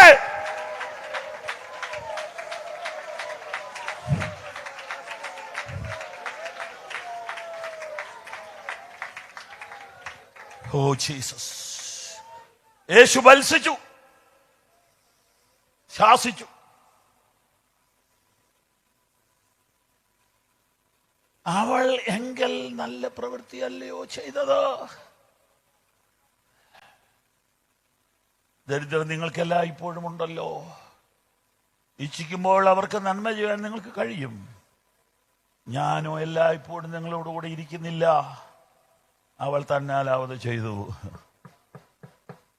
അവളുടെ പ്രവൃത്തിയെ പറ്റി കർത്താവ് പറഞ്ഞതെല്ലാം കൂടെ ചേർത്ത് ഞാൻ ചില കാര്യങ്ങൾ നമ്പറിട്ട് പറയാം. ഒന്ന്, അവൾ ടൈമിൽ ചെയ്തു. കാരണം നാളെ അവസരമില്ല, യേശു മരിക്കാൻ പോവാ. അവൾ ഓൺ ടൈമായിരുന്നു. അവൾ വൈകിയുമില്ല, നേരത്തെയുമല്ല, അവൾ ടൈമിൽ ചെയ്തു. രണ്ട്, ഏറ്റവും നല്ലത് ചെയ്തു. കർത്താവ് പറയാം, നല്ല പ്രവൃത്തി. മൂന്ന്, ആവതി ചെയ്തു, മാക്സിമം ചെയ്തു. നാല്, അവൾ അഡ്വാൻസ്ഡ് ആയിട്ട് ചെയ്തു. എന്റെ ശവസംസ്കാരത്തിന് വേണ്ടിയാണെന്ന് ഓർത്തോ. ഇന്ന് ചെയ്യേണ്ടത് ഇന്ന് ചെയ്യാത്തവരുണ്ട്, ഇന്നലെ ചെയ്യേണ്ടത് ചെയ്യാത്തവരുണ്ട്. നാളെ കണ്ടുകൊണ്ട് അവൾ ചെയ്തു. അവൾ അഡ്വാൻസ്ഡ് ആയിരുന്നു. ചെറുപ്പക്കാരൊരു കുറച്ചു പേര് ഇവിടെ ഇല്ലേ? നിങ്ങൾ അഡ്വാൻസ്ഡ് ആവണം. നിങ്ങളുടെ ഫോണൊന്ന് എടുത്തിട്ട് നോക്കിയാൽ നിങ്ങൾ അഡ്വാൻസ്ഡ് അല്ലേ? നിങ്ങളുടെ ആപ്ലിക്കേഷൻ അഡ്വാൻസ്ഡ് അല്ലേ? നിങ്ങൾ കർത്താവിന് വേണ്ടി അഡ്വാൻസ്ഡ് ആയിരിക്കണം. ഏറ്റവും നല്ല രീതിയിൽ പാടണം, ഏറ്റവും നല്ല സിസ്റ്റം ഉപയോഗിക്കണം. അവൾ അഡ്വാൻസ്ഡ് ആയിട്ട് ചെയ്തു. 4 കാര്യം ഓൺ ടൈം, കൃത്യസമയത്ത് അവൾ ചെയ്തു. കർത്താവിന് വേണ്ടി എന്തെങ്കിലും ചെയ്ത് വൈകിപ്പോകരുത് കേട്ടോ, വൈകിപ്പോകരുത്. പ്രേരണ കിട്ടിയ അപ്പ ചെയ്തോണം. എനിക്ക് ഒത്തിരി ഉദാഹരണങ്ങൾ, അനുഭവങ്ങൾ പറയാനുണ്ട്. കൊച്ചു കൊച്ചു കാര്യത്തിൽ പോലും ഞാൻ കണ്ടിട്ടുണ്ടത്. അതുള്ളിൽ തോന്നിയ അപ്പ ചെയ്തോണം. പിന്നെ നിന്നെ കൂടി ചെയ്യാനും പറ്റിയല്ല, സ്വീകരിക്കാനുള്ള ആൾ ഇവിടെ കാണത്തുമില്ല. അവൾ ഓൺ ടൈം ആയിരുന്നു. അവൾ ഏറ്റവും നല്ലത് ചെയ്തു, അവൾ മാക്സിമം ചെയ്തു, അവൾ അഡ്വാൻസ്ഡ് ആയിട്ട് ചെയ്തു. കർത്താവിന് വേണ്ടി അങ്ങനെയൊക്കെ ഒന്ന് ചെയ്യണേ എന്ന് ഞാൻ നിങ്ങളോട് സ്നേഹത്തോടെ ഓർപ്പിക്കും. Praise the Lord, praise the Lord, praise the Lord, praise the Lord. ഞാൻ ഈ കാല് വയ്യാതെ ഒരു കൊല്ലം ഇരുന്നു, ഒറ്റ കൊല്ലം ഇരുന്നു. ഞാനൊരു കാര്യം കർത്താവിനോട് അപേക്ഷിച്ചു, കർത്താവേ, എനിക്ക് ഈ കസേരയിൽ ഇരുന്ന് പ്രാർത്ഥിച്ചാലൊന്നും തൃപ്തിയല്ല, എനിക്ക് താഴെ ഇരുന്ന് പ്രാർത്ഥിക്കണം. എൻ്റെ ഉള്ളി കർത്താവ് പറഞ്ഞ് താഴെ ഇരുന്ന് പ്രാർത്ഥിച്ചു. ഡോക്ടർ പറഞ്ഞിട്ടുണ്ടോ താഴെ ഇരിക്കരുത്? ഡോക്ടർ അല്ലെന്ന് ഈ നാട്ടുകാരാന്നേ പറയുന്നത്. അനങ്ങരുത്, നീങ്ങരുത്. ഞാൻ താഴെ പായിട്ട് അവിടെ ഇരുന്നു, ഒരു കുഴപ്പമില്ല. അത് കഴിഞ്ഞ് ഞാൻ കർത്താവിനോട് പറഞ്ഞു, കർത്താവേ, എനിക്കൊന്ന് മുട്ടുകുത്തി പ്രാർത്ഥിക്കാം. മുട്ടുകുത്തിക്കും, ഡോക്ടറോട് ചോദിക്കണ്ട, ധൈര്യമായിട്ട് മുട്ടുകുത്തിക്കും. അപ്പൊ എനിക്ക് നടക്കാനേ ബുദ്ധിമുട്ടുള്ളൂ, ഞാൻ മുട്ടുകുത്തി പ്രാർത്ഥിക്കും. ഇതൊക്കെ പറ്റുമ്പം ചെയ്തോണം, ഓൺ ടൈം ആയിരിക്കണം. നാളെ നിനക്ക് മുട്ടുകുത്താൻ പറ്റിയില്ലെന്ന് വരാം. Price the Lord. നാളെ നിനക്ക് സ്വോത്രാഴ്ച ഇടാൻ പറ്റിയില്ലെന്ന് വരാം. നാളെ നിനക്ക് കൺവെൻഷനൊരു സംഭാവന കൊടുക്കാൻ പറ്റിയില്ലെന്ന് വരാം. നാളെ നിനക്ക് ഒരു ദൈവദാസനെ വീട്ടിൽ വിളിച്ച് ഒരു ട്രീറ്റ് കൊടുക്കാൻ പറ്റിയില്ലെന്ന് വരാം. ഇപ്പൊ ചെയ്തോണം, ഇപ്പൊ ചെയ്തോണം, പിന്നെ ചെയ്യാൻ പറ്റത്തില്ല. സ്തോത്രം, സ്തോത്രം, സ്തോത്രം, സ്തോത്രം, സ്തോത്രം, സ്തോത്രം, സ്തോത്രം, സ്തോത്രം.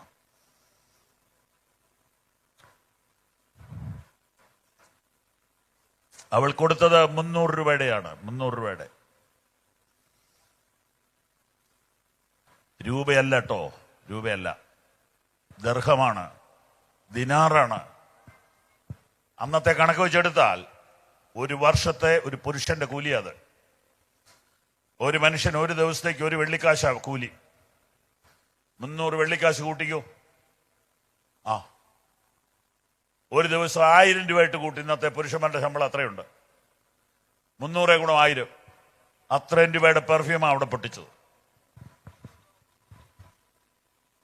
2024 30,000 രൂപ കർത്താവിന് വിലയ്ക്ക് വേണ്ടി കൊടുത്ത ആരെങ്കിലും ഉണ്ടോ ഇവിടെ?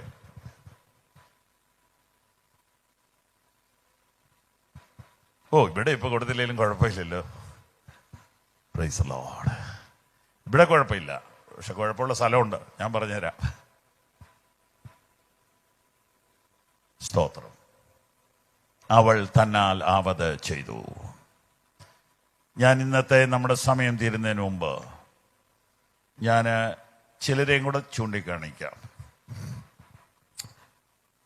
അതേ പുസ്തകത്തിന്റെ 12-ാം അധ്യായം 44-ാം വാക്യം.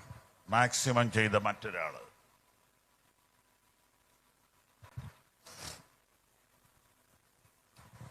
എല്ലാവരും തങ്ങളുടെ സമൃദ്ധിയിൽ നിന്നിട്ടു. എല്ലാവരും സ്തോത്രകാഴ്ച ഇട്ടപ്പോൾ തങ്ങളുടെ സമൃദ്ധിയിൽ നിന്നിട്ടു. ഇവളോ തന്റെ ഇല്ലായ്മയിൽ നിന്ന് തനിക്കുള്ളതൊക്കെയും തന്റെ ഉപജീവനം മുഴുവനും ഇട്ട് എന്ന് അവരോട് പറഞ്ഞു. ആമേൻ, ആമേൻ, ആമേൻ, ആമേൻ. കരങ്ങൾ ഉയർത്തി ദൈവത്തിന് സ്തോത്രം ചെയ്തേ. കർത്താവ് പറഞ്ഞു കേട്ടോ, അവൾ ഇട്ടത് ഇല്ലായ്മയിൽ നിന്നാണ് ഇട്ടത്, ഉപജീവനം മുഴുവൻ ഇട്ടു. നിങ്ങൾ പറ, ചെറിയ നോട്ടാണെങ്കിൽ നമ്മൾ കൈ ഇങ്ങനെ പിടിക്കും, ആരും കാണാതിരിക്കാൻ. ശരിയാണോ? ഈ കാലത്ത് 5-ന്റെ നോട്ട് ഇടുന്ന ഒരു കുറവാണ്. എന്നാ ഇല്ലെങ്കിൽ എന്നാ ചെയ്യാനാ? ഇല്ലെങ്കിൽ അതിട്ടു. അപ്പൊ നമുക്ക് തന്നെ ഒരു മോശം. അപ്പൊ ഇങ്ങനെ പിടിക്കും. പക്ഷെ 500-ന്റെ ഇടുന്നെങ്കിലോ ഇങ്ങനെ പിടിക്കും. അതിനും കുഴപ്പമൊന്നുമില്ല, കാരണം കാണുന്നവർക്ക് ഒരു സന്തോഷമാകട്ടെ, അവരും ഇടട്ടെ.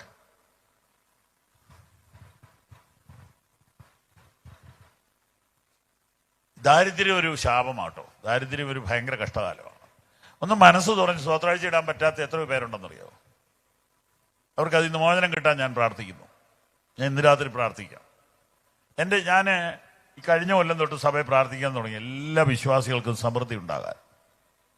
ഇപ്പൊ പ്രോസ്പെരിറ്റി ആണെന്ന് ചോദിച്ചാൽ എന്ത് വേണേ വ്യാഖ്യാനിച്ചു.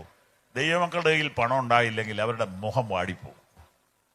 സഭയുടെ ഒരു പ്രവർത്തനങ്ങൾക്ക് ഒന്നും ചെയ്യാൻ അവരെ കൊണ്ട് പറ്റത്തില്ല. ദൈവമക്കൾക്ക് സമ്പത്ത് വർദ്ധിക്കണം, പക്ഷെ ദൈവത്തിലുള്ള ആശ്രയം പോകരുത്. നമ്മുടെ ആളുകൾ ദരിദ്രരാകണമെന്ന് പ്രാർത്ഥിക്കുന്ന ആരെങ്കിലും ലോകത്തിലുണ്ടോ? ഇല്ല.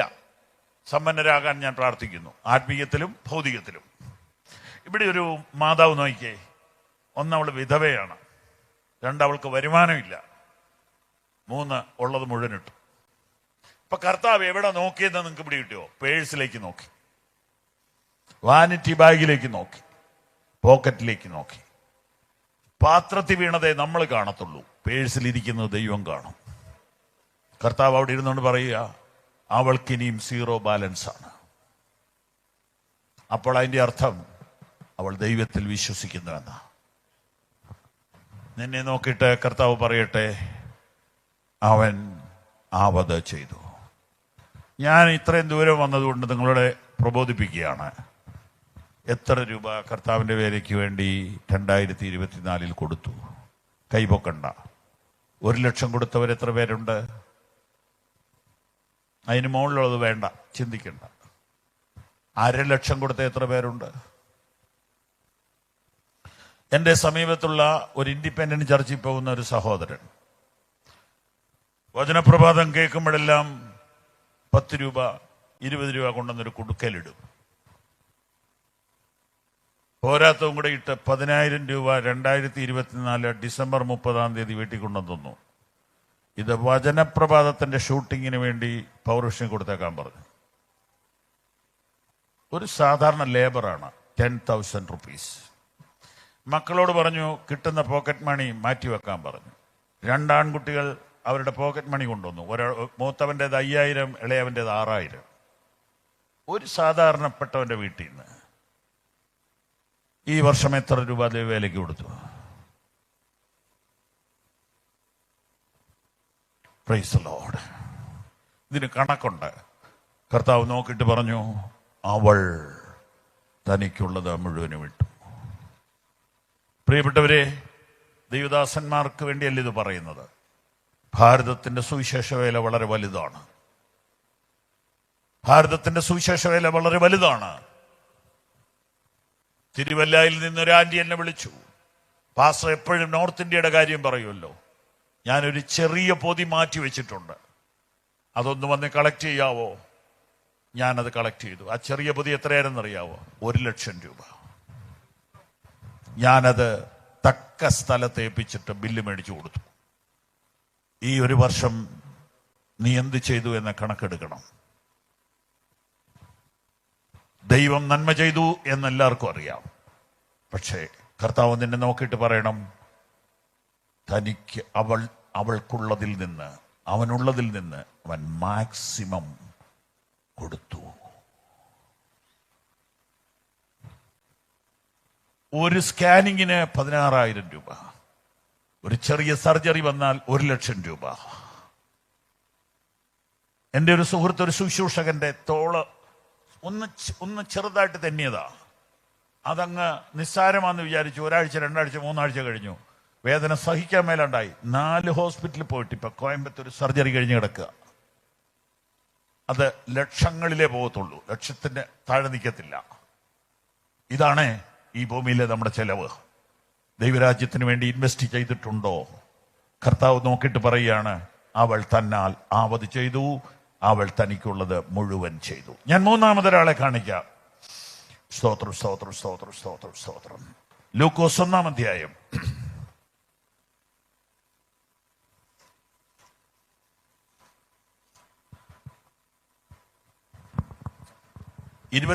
മുതൽ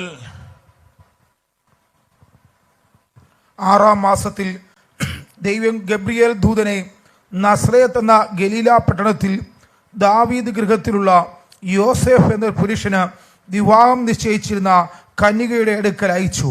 ആ കന്യകയുടെ പേര് മറിയ എന്ന് ആയിരുന്നു. ദൂതൻ അവളുടെ അടുക്കൽ അകത്തു ചെന്ന്, കൃപ ലഭിച്ചവളെ, നിനക്ക് വന്ദനം, കർത്താവ് നിന്നോട് കൂടെയുണ്ട് എന്ന് പറഞ്ഞു. അവൾ ആ വാക്ക് കേട്ട് ഭ്രമിച്ചു, ഇത് എന്തൊരു വന്ദനം എന്ന് വിചാരിച്ചു. ദൂതൻ അവളോട്, മറിയെ, ഭയപ്പെടേണ്ട, നിനക്ക് ദൈവത്തിന്റെ കൃപ ലഭിച്ചു. നീ ഗർഭം ധരിച്ചൊരു മകനെ പ്രസവിക്കും, അവന് യേശു എന്ന് പേര് വിളിക്കണം. അവൻ വലിയവനാകും, അത്യുന്നതന്റെ പുത്രൻ എന്ന് വിളിക്കപ്പെടും. കർത്താവായ ദൈവം അവന്റെ പിതാവായ ദാവീദിന്റെ സിംഹാസനം അവന് കൊടുക്കും. അവൻ യാക്കോബ് ഗൃഹത്തിന് എന്നേക്കും രാജാവായിരിക്കും. അവന്റെ രാജ്യത്തിന് അവസാനമുണ്ടാകുകയില്ല എന്ന് പറഞ്ഞു. മറിയ ദൂതനോട്, ഞാൻ പുരുഷനെ അറിയായികയാൽ ഇത് എങ്ങനെ സംഭവിക്കുമെന്ന് പറഞ്ഞു. അതിന് ദൂതൻ, പരിശുദ്ധാത്മാവ് നിന്റെ മേൽ വരും, അത്യുന്നതന്റെ ശക്തി നിന്റെ മേൽ നിഴലിടും. ആകയാൽ ഉത്ഭവിക്കുന്ന വിശുദ്ധ പ്രജ ദൈവപുത്രൻ എന്ന് വിളിക്കപ്പെടും. മതി. മാക്സിമം നന്നായി കർത്താവിനെ കേൾക്കുക. ഇതാണ് മൂന്നാമത്തെ ദൂത്. 28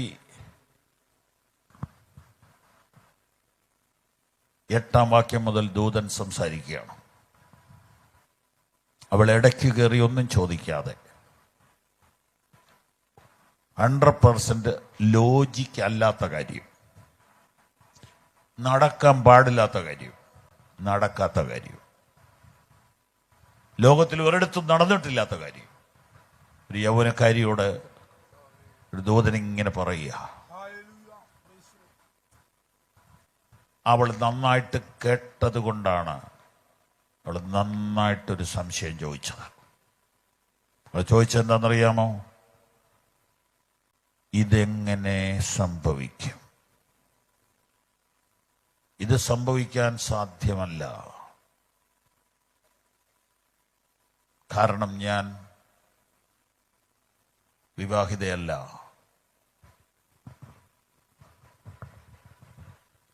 ക്ലിയറായിട്ട് കേട്ടു ഒറ്റ പ്രാവശ്യം പറഞ്ഞപ്പോൾ. ഒരു സഭാശുശ്രൂഷകൻ എന്ന നിലയിൽ 43 വർഷം കഴിഞ്ഞതുകൊണ്ട് എനിക്കറിയാം പലരും പകുതിയെ കേൾക്കുന്നുള്ളൂ. പലരോടും ഞാൻ യോഗം കഴിയുമ്പോൾ ചോദിച്ചിട്ടുണ്ട്, എന്തായിരുന്നു ഇന്നത്തെ സന്ദേശം? പലരും ഓർക്കുന്നില്ല എന്ന് പറയുന്ന കേൾക്കാം. നന്നായി കേൾക്കുന്നവർ വളരെ കുറവാണ്. എന്നാൽ മേരിയെ നിങ്ങൾ നോക്ക്, ക്ലിയറായിട്ട് കേട്ടു. അതുകൊണ്ടാണ് ദൂതനോട് പറഞ്ഞത് ഈ കാര്യം നടക്കാൻ പാടില്ല. സ്തോത്രം, സ്തോത്രം, സ്തോത്രം. ഞാൻ ഇന്ന് രാത്രി പറയാനുള്ള ദൂത് ഇതാണ്: നന്നായി കേൾക്കുക. അനുസരിക്കുന്ന യാഗത്തെക്കാളും ശ്രദ്ധിക്കുന്നത് മുട്ടാടുകളുടെ മേസനേക്കാളും നല്ലത്. കുറച്ചുകൂടെ കർത്താവിനെ കേൾക്കുക. നമ്മൾ ഒത്തിരി പ്രാർത്ഥിക്കുന്നവരാണ്. കുറച്ചുകൂടെ കർത്താവിനെ കേൾക്കുക. കണ്ണടച്ച് കൈമലർത്തി ഏതെങ്കിലും ഒരു ചുവരെ ചാരി രാവിലെ കുറച്ചേരം ഒന്ന് ഇരുന്ന് നോക്ക്. യഹോവയെ അരുളി ചെയ്യണമേ, അടിയൻ കേൾക്കാം. ഒരു നിയോഗത്തിന് വേണ്ടി, ഒരു ദൈവശബ്ദത്തിന് വേണ്ടി ബൈബിളും തുറന്നു പിടിച്ച് കുറച്ച് വായിക്കുക, കുറച്ച് പ്രാർത്ഥിക്കുക, കുറച്ച് ഉയരത്തിലേക്ക് നോക്കുക. നിങ്ങൾ കേൾക്കുന്നവരാകുക. വെളിപ്പാട് പുസ്തകത്തിൽ 7 പ്രാവശ്യം എഴുതിയിരിക്കുന്ന വാക്കാണ് ആത്മാവ് സഭകളോട് പറയുന്നത്. ചെവിയുള്ളവൻ കേൾക്കട്ടെ. ഞാൻ ഇന്ന് രാത്രി ഈ സുവിശേഷ യോഗത്തിൽ അകത്തും പുറത്തും കേൾക്കുന്നവരോട് പറയുന്നു, ഒന്നുകൂടെ യേശുവിനെ കേൾക്കുക. Maximum attention to the Lord. Hallelujah. അങ്ങനെ കേട്ടാൽ ജീവിതത്തിൽ നടന്നിട്ടില്ലാത്തത് നടക്കും, കേട്ടിട്ടില്ലാത്തത് കേൾക്കും, കണ്ടിട്ടില്ലാത്തത് കാണും. നിന്റെ തലമുറ പ്രസിദ്ധമാകും, നിന്റെ ലൈഫ് പ്രസിദ്ധമാകും. ഒന്നുകൂടെ നന്നായിട്ട് കേൾക്കൂ. നിന്റെ തലമുറയുടെ മേൽ അവർണ്ണനീയമായ അനുഗ്രഹങ്ങൾ വന്നു വീഴും. സ്തോത്രം, സ്തോത്രം, സ്തോത്രം, സ്തോത്രം. 4-മത്തെ വ്യക്തി, അതും ഒരു സ്ത്രീയാണ്. ലൂക്കോസ് 7:36 മുതൽ 50 വരെ ഒരു പാരഗ്രാഫാണ്. സമയം ലാഭിക്കാൻ വേണ്ടി വായന കുറയ്ക്കുന്നു. 47 വാക്യം. ആകയാൽ ഇവളുടെ അനേകമായ പാപങ്ങൾ മോചിച്ചിരിക്കുന്നു എന്ന് ഞാൻ നിന്നോട് പറയുന്നു. അവൾ വളരെ സ്നേഹിച്ചുവല്ലോ. അത്രയും മതി, അത്രയും മതി. അവൾ വളരെ സ്നേഹിച്ചുവല്ലോ.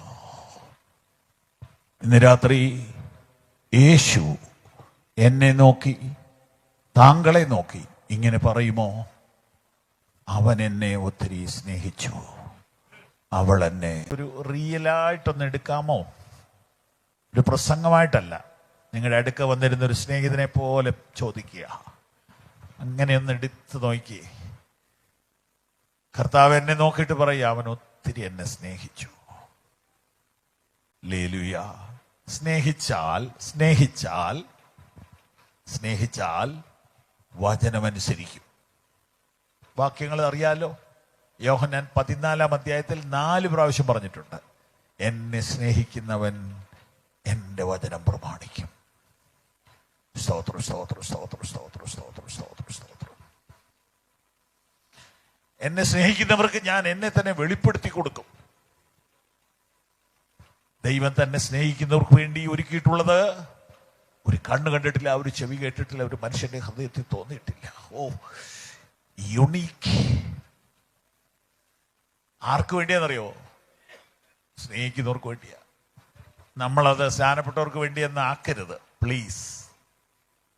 സ്നാനപ്പെട്ടവർ തന്നെയാണ്, പക്ഷേ ആ വാക്യമൊക്കെ ആർക്കുള്ളതെന്നറിയാവോ? സ്നേഹിക്കുന്നവർക്കുള്ളതാണ്. ദൈവത്തെ സ്നേഹിക്കുന്നവർക്ക്, നിർണയപ്രകാരം വിളിക്കപ്പെട്ടവർക്ക് സകലവും നന്മയ്ക്കായി കൂടി വ്യാപരിക്കും. ഇന്നത്തെ തിന്മ നാളത്തെ നന്മയായി മാറും. ആർക്ക്? സ്നേഹിക്കുന്നവർക്ക്. ഹല്ലേലൂയ. നന്നായി ധ്യാനത്തോടെ പ്രാർത്ഥനയോടെ കേട്ടാട്ടെ. കുറച്ചുകൂടി അവനെ സ്നേഹിക്കാൻ ഇന്ന് രാത്രി ഏൽപ്പിച്ചുകൂടെ? നിങ്ങൾ എന്നെ സ്നേഹിക്കുന്നുവെങ്കിൽ എന്റെ കൽപ്പനകളെ കാത്തുകൊള്ളും. കർത്താവിന്റെ കൽപ്പന അനുസരിക്കാത്തവർ, കൽപ്പനകൾ അനുസരിക്കാത്തവർ, ഈ ശബ്ദപരിധിക്കുള്ളിൽ ആരെങ്കിലും ഉണ്ടെങ്കിൽ ഇത് നിങ്ങളോടുള്ള ദൈവത്തിന്റെ വാണിംഗ് ആണ്.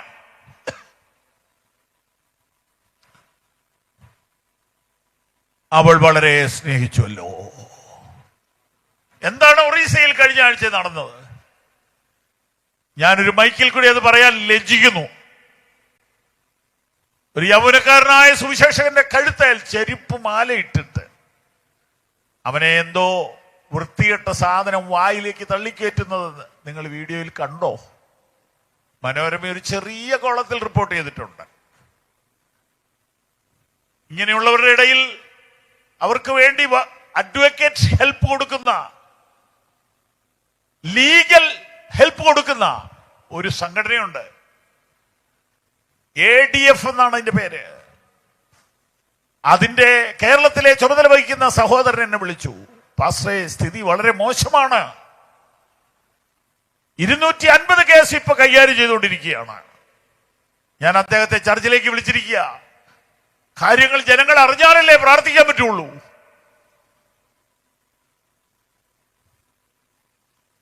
നാം കർത്താവിനെ സ്നേഹിക്കുന്നുവെങ്കിൽ ഇന്ത്യയിൽ ഈ കഷ്ടപ്പെടുന്ന മിഷണറിമാരെ കുറിച്ച് ഒന്നും ഓർക്കണ്ടേ? എന്തെങ്കിലും ഒരു ഹെൽപ്പ് ചെയ്യണ്ടേ? സ്തോത്രം. സജി എന്ന പേരുള്ള യൗവനക്കാരൻ മഹാരാഷ്ട്രയിൽ വെച്ചുണ്ടായ ഒരു കേസ് നിമിത്തം ദൂരെ പോയി താമസിക്കുകയാണ്. എന്നിട്ട് കേസ് വിളിക്കുമ്പോൾ മോട്ടോർ ബൈക്കേലാ യാത്ര. 50 ഡിഗ്രി ചൂടില് 90 മൈൽ വണ്ടി ഓടിച്ചു പോവുക. അവിടെ ചെല്ലുമ്പോൾ അന്ന് അവധി, തിരിച്ചു പോരുക. ഇവരുടെ കഷ്ടപ്പാട് ആരറിയുന്നു? ഞാൻ കൊതിച്ചുപോയി. അവിടുത്തെ അസംബ്ലിയിൽ ഒരു രക്ഷിക്കപ്പെട്ടവനുണ്ടായിരുന്നെങ്കിൽ ഈ പാവപ്പെട്ടവരെ ഉദ്ധരിക്കുമായിരുന്നല്ലോ. ഒരു വാക്ക് പറയാൻ നമുക്ക് വേണ്ടി ആരുമില്ല.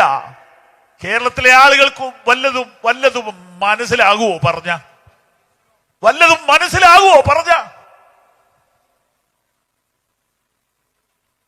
ബീഹാറിൽ 16 പേരെ വെറുതെ കസ്റ്റഡിയിലെടുത്തു. ഞാൻ പോയി കണ്ടയാളായി പറയുന്നേ. ഒരു കാരണവുമില്ല, FIR ഇല്ല, ഇട്ട് പീഡിപ്പിക്കുക. ആരോ ഒരു നമ്പർ കൊടുത്തു അവിടുത്തെ മിഷണറി ഡോക്ടർ എബിക്ക്. ഈ SP യുടെ നമ്പറിൽ ഒന്ന് വിളിക്കാൻ പറഞ്ഞു. വിളിച്ച വഴി അയാൾ പ്രൈസ് ദി ലോർഡ് എന്നാ പറഞ്ഞത്. സാറേ, ഇന്ന സ്റ്റേഷനിൽ ഇങ്ങനെ ഒരു വിഷയമുണ്ട്. അദ്ദേഹം ചോദിച്ചു, FIR ആയോ? ഇല്ല. ഞാൻ കൈകാര്യം ചെയ്തോളാം എന്ന് പറഞ്ഞു. അദ്ദേഹം നേരിട്ട് അവിടെ വന്നു. സ്റ്റേഷൻ ഇൻചാർജിനോട് ചോദിച്ചു, ഇവരുടെ കുറ്റം പറയാൻ പറഞ്ഞു. ഇവരുടെ കേസ് എന്താ, FIR കാണിക്കാൻ പറഞ്ഞു. ഒന്നുമില്ല. നിങ്ങൾ ഡിപ്പാർട്ട്മെന്റ് ജീപ്പേനെ അവരെ വീട്ടിൽ കൊണ്ടുവിടാൻ പറഞ്ഞു. എന്തുകൊണ്ടാ? IPS ഉള്ള ഒരു വിശ്വാസി ആ ജില്ലയിൽ ഉണ്ടായിരുന്നുണ്ട്. എന്തെങ്കിലും മനസ്സിലാകുമോ നമ്മുടെ ആളുകൾക്ക്? ഈ രാഷ്ട്രീയം കളിക്കാനല്ലാതെ സോഷ്യൽ മീഡിയയിലൂടെയാണോ ഉദ്യോഗം മുഴുവനും? ഫീൽഡിൽ ആര് പോണു? വേദനയോടെ പറയുക, നമ്മുടെ പിള്ളേർ എവിടെയെങ്കിലുമൊക്കെ 1-2 നിലകളിൽ എത്തണം. ഇന്ത്യയിൽ ഈ സഭ നിലനിൽക്കണമെങ്കിൽ. കർത്താവ് നാളെ വരികയാണെങ്കിൽ ഒരു വിഷയമില്ല. 100 കൊല്ലം മുമ്പ് നാളെ വരുമെന്ന് നമ്മൾ പറഞ്ഞതാ, വന്നില്ല. അതുകൊണ്ട് ആ ഹോളൊക്കെ ഉണ്ടാക്കേണ്ടി വന്നത്. ഈ സഭ നിലനിൽക്കണ്ടേ? ആലയത്തിനകത്തോട്ട് കയറി അടിക്കുക, നമ്മൾ തിരിച്ചടിക്കുകയല്ലോ. ക്യൂ നിന്ന് വെയിൽ കൊണ്ട് വോട്ട് ചെയ്യുന്ന നിങ്ങൾക്ക് വേണ്ടി സഹായിക്കാൻ ഒരാളോടൊന്ന് വിളിച്ചു പറയാൻ വേണം എന്നാ ഞാൻ പറഞ്ഞതിന്റെ അർത്ഥം.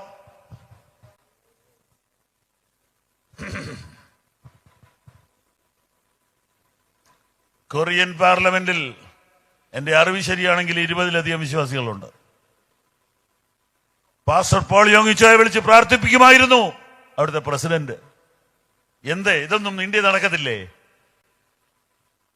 ദാനിയേലായിരുന്നല്ലോ ബാബിലോണിന്റെ അഡ്വൈസർ. നമ്മുടെ പിള്ളേരാകുന്നുണ്ടോ? പ്രൈം മിനിസ്റ്ററുടെ അഡ്വൈസറി ബോർഡിൽ ഒരു ബന്ധിക്കോസുകാരനുണ്ടെങ്കിലോ? പക്ഷെ നമ്മൾ ആ ലെവലിൽ ചിന്തിച്ചില്ല. നമ്മുടെ പിള്ളേരെ IPS-നും IAS-നും വിട്ടില്ല. ഈ ബുദ്ധിയൊക്കെ മതി അതും പാസ്സാകാൻ. എഞ്ചിനീയറിംഗ് പാസ്സാകുമെങ്കിൽ, MBBS പാസ്സാകുമെങ്കിൽ അതും പാസ്സാകാം. ഇച്ചിരൂടെ മാറി ചിന്തിക്കണം, ഇച്ചിരൂടെ പവർഫുൾ ആയിട്ട് ചിന്തിക്കണം, ഇച്ചിരൂടെ ഗൗരവമായിട്ട് പ്രാർത്ഥിക്കണം. ഇന്ത്യൻ സഭ കഷ്ടത്തിലൂടെ കടന്നു പോകുന്നു. 100 കണക്കിന് പേര് പീഡനം അനുഭവിക്കുന്നു, തല്ലുകൊള്ളുന്നു, ആലയങ്ങൾ പൊളിക്കുന്നു. പ്രാർത്ഥിക്കാൻ ഞാൻ നിങ്ങളെ വിളിക്കുക. നിന്നെ നോക്കിയിട്ട് യേശു ഇന്ന് രാത്രി പറയട്ടെ, അവൾ വളരെ സ്നേഹിച്ചല്ലോ. സ്നേഹിക്കുന്നവർ ചിലപ്പോൾ രക്തസാക്ഷിയാവും. സ്നേഹിക്കുന്നവർ കർത്താവിന് വേണ്ടി മരിക്കാനും തയ്യാറാവും. ഞാൻ ഇന്ന് രാത്രി നിങ്ങളെ മിഷണറിയായി പോകാൻ വിളിക്കുന്നു. അല്ല, മിഷണറിമാരെ സഹായിക്കാൻ വിളിക്കുന്നു.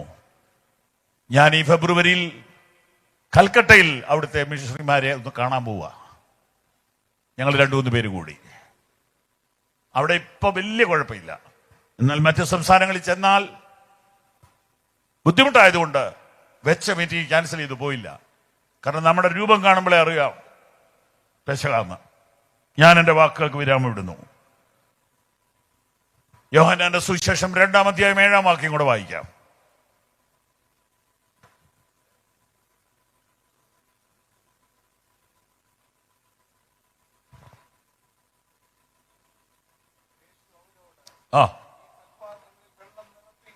പറഞ്ഞു, അവർ വക്കോളം നിറച്ചു.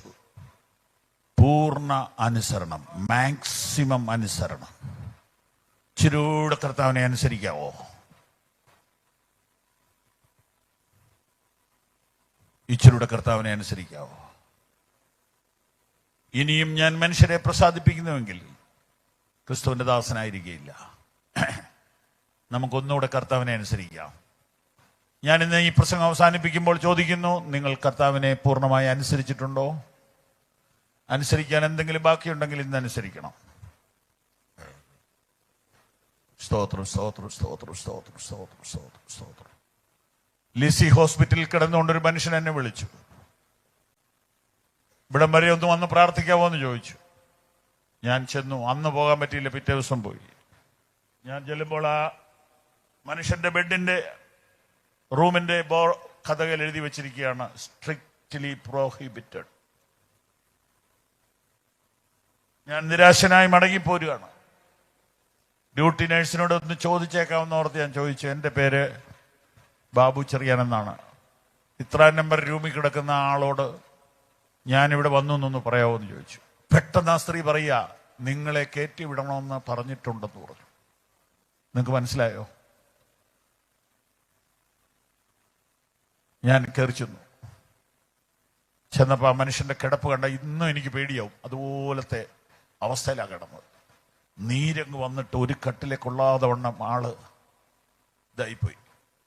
ഡോക്ടർമാർക്കൊന്നും ചെയ്യാനില്ല. പുള്ളി ലീഗലി അറിവുള്ളവരെ കൊണ്ടൊരു പേപ്പർ എഴുതിപ്പിച്ചു, എന്നെ മറ്റൊരു ഹോസ്പിറ്റലിലേക്ക് കൊണ്ടുപോകരുത്. കാരണം പുള്ളിക്കറിയാം പുള്ളി മരിക്കുകയുള്ളൂ. അതുകൊണ്ട് പുള്ളിക്ക് പരിചയമുള്ള ഹോസ്പിറ്റലാണത്. പുള്ളി ഇച്ചിരി സമ്പത്തുള്ള മനുഷ്യനാണ്. അദ്ദേഹം എന്നെ വിളിച്ചതെന്തിനാണെന്നറിയോ? രോഗസൗഖ്യത്തിന് വേണ്ടി പ്രാർത്ഥിക്കാനല്ല. അദ്ദേഹം എൻ്റെ കയ്യെ പിടിച്ച് ഞെക്കി പിടിച്ചുകൊണ്ട് പറഞ്ഞു, ഞാൻ എന്തെങ്കിലും തെറ്റ് ആരോടെങ്കിലും ചെയ്തതായിട്ട് എനിക്ക് ഓർമ്മ വരുന്നില്ല. പാസ്റ്റർ ഒന്ന് പ്രാർത്ഥിച്ചിട്ട് ഞാൻ എന്തെങ്കിലും തിരുത്താനുണ്ടെങ്കിൽ എന്നെ ഒന്ന് ഉപദേശിക്കണം. എനിക്ക് അത്രയും വലിയ ഡീപ്പ് വെളിപ്പാടില്ല. എനിക്ക് വചനത്തിന്റെ വെളിപ്പാടാണ് ഉള്ളത്. മൈൻഡ് റീഡിങ് എനിക്കില്ല. ഞാൻ പറഞ്ഞു, ബ്രദറെ, കർത്താവ് അങ്ങനെ ക്രൂരനല്ല. കുറ്റങ്ങളോ കുറവുകളോ ഉണ്ടെന്നോർത്ത് അങ്ങനെ മരിക്കുകയൊന്നുമില്ല.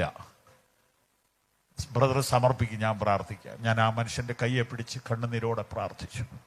ദൈവകൃപയാൽ ഇപ്പൊ 12 കൊല്ലമായി ഇപ്പോൾ ജീവിച്ചിരുന്ന് കർത്താവിന്റെ വേല ചെയ്യും. ഞാൻ പ്രാർത്ഥിക്കാൻ നേരത്ത് ഒടുവിലായിട്ട് ഒരു വാക്കൂടെ പറയുന്നു. ഇതെല്ലാം നടന്ന കാര്യം, ഫസ്റ്റ് ഹാൻഡ് എക്സ്പീരിയൻസ്. ഞങ്ങളുടെ ദേശത്ത് തന്നെ ഒരു മനുഷ്യന് നനച്ചിരിക്കാത്ത നേരത്തെ ക്യാൻസർ. എന്നേക്കാൾ പ്രായം കുറവാണ്. അത് ഭീകരമായ വേദന. 2 പേരുടെ ആരോഗ്യമുള്ള ഒരു മനുഷ്യനെന്ന് അതിശയോക്തിയോടുകൂടെ പറയുകയാണെ അങ്ങനെ പറയാം. അത്ര സ്ട്രോങ് ആയ ആളാ. അയ്യോ, അദ്ദേഹം അങ്ങ് കോഴിക്കുഞ്ഞു പോലെ മെലിഞ്ഞു, വാവിട്ട് കരയാണ്. ഒരാളെ കൂട്ടി വണ്ടി ഓടിച്ച് എന്റെ വീട്ടിൽ വന്നു. ഞാനൊരു അക്ഷരം പോലും കൂട്ടാതെ പറയുകയാണ്. ഞാനൊരു കസേരയിലിരിക്കുകയാണ്. അദ്ദേഹം ഈയല് പോലെ വിറയ്ക്കുന്ന മനുഷ്യൻ ഈ തറയിലോട്ട് മുട്ട് കുത്തിയിട്ട് എന്റെ കാലെ പിടിച്ചിട്ട് പറഞ്ഞു, എന്നോട് ക്ഷമിക്കണം. ഞാൻ പറഞ്ഞു, ബ്രദറെ, നമ്മൾ ഒരു വഴക്കുമില്ലല്ലോ, എന്നാലും എന്തെങ്കിലും ഉണ്ടെങ്കിലോ.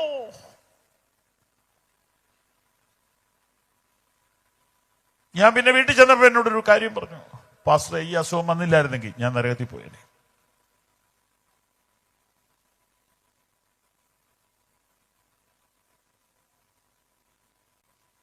പേടിപ്പിക്കാൻ പറയല്ല, ഞാൻ നേരിട്ട് കണ്ട കാര്യം പറയാം.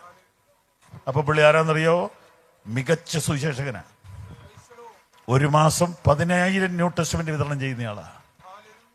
10 ലക്ഷം ട്രാക്ട് വിതരണം ചെയ്തയാളാ. ഈ അസുഖം വന്നില്ലായിരുന്നെങ്കിൽ ഞാൻ നരകത്തിലേ പോകുള്ളൂ. കാരണം ഞാൻ ആരോടും ക്ഷമിക്കാത്ത മനുഷ്യനാണ്. ഞാൻ ഭയങ്കര പിടിവാശിക്കാരനാണ്.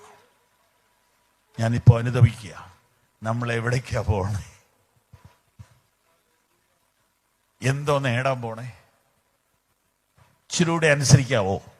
ഒരു പടിയും കൂടെ. ദൈവാത്മാവ് ഇടപെടാത്ത എന്നാന്നറിയാവോ? അനുസരിക്കാത്തോണ്ടാ. അവർ വക്കോളം എന്ന് പറഞ്ഞാൽ എന്നാ? ഇനി ഒന്നുമില്ല, അതുപോലെ അനുസരിച്ചു. Obey maximum. കണ്ണുകളടയ്ക്കാം. Do the maximum for the Lord.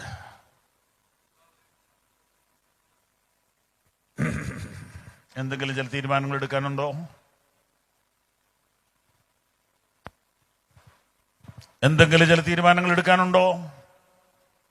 ഉണ്ടെങ്കിൽ ഇതതിനുള്ള സമയമാണ്. ഞാൻ ചിലരോടും കൂടെ ക്ഷമ ചോദിക്കും. ഞാൻ ചിലരോട് ക്ഷമിക്കും. ഞാൻ കുറച്ചുകൂടെ പൈസ ദൈവവേലയ്ക്ക് കൊടുക്കും. കഷ്ടപ്പെടുന്ന, പീഡനമനുഭവിക്കുന്ന, ജയിലിൽ കിടക്കുന്ന, ലോകപ്പിൽ കിടക്കുന്ന ദൈവദാസന്മാരെ ഞാൻ സഹായിക്കും.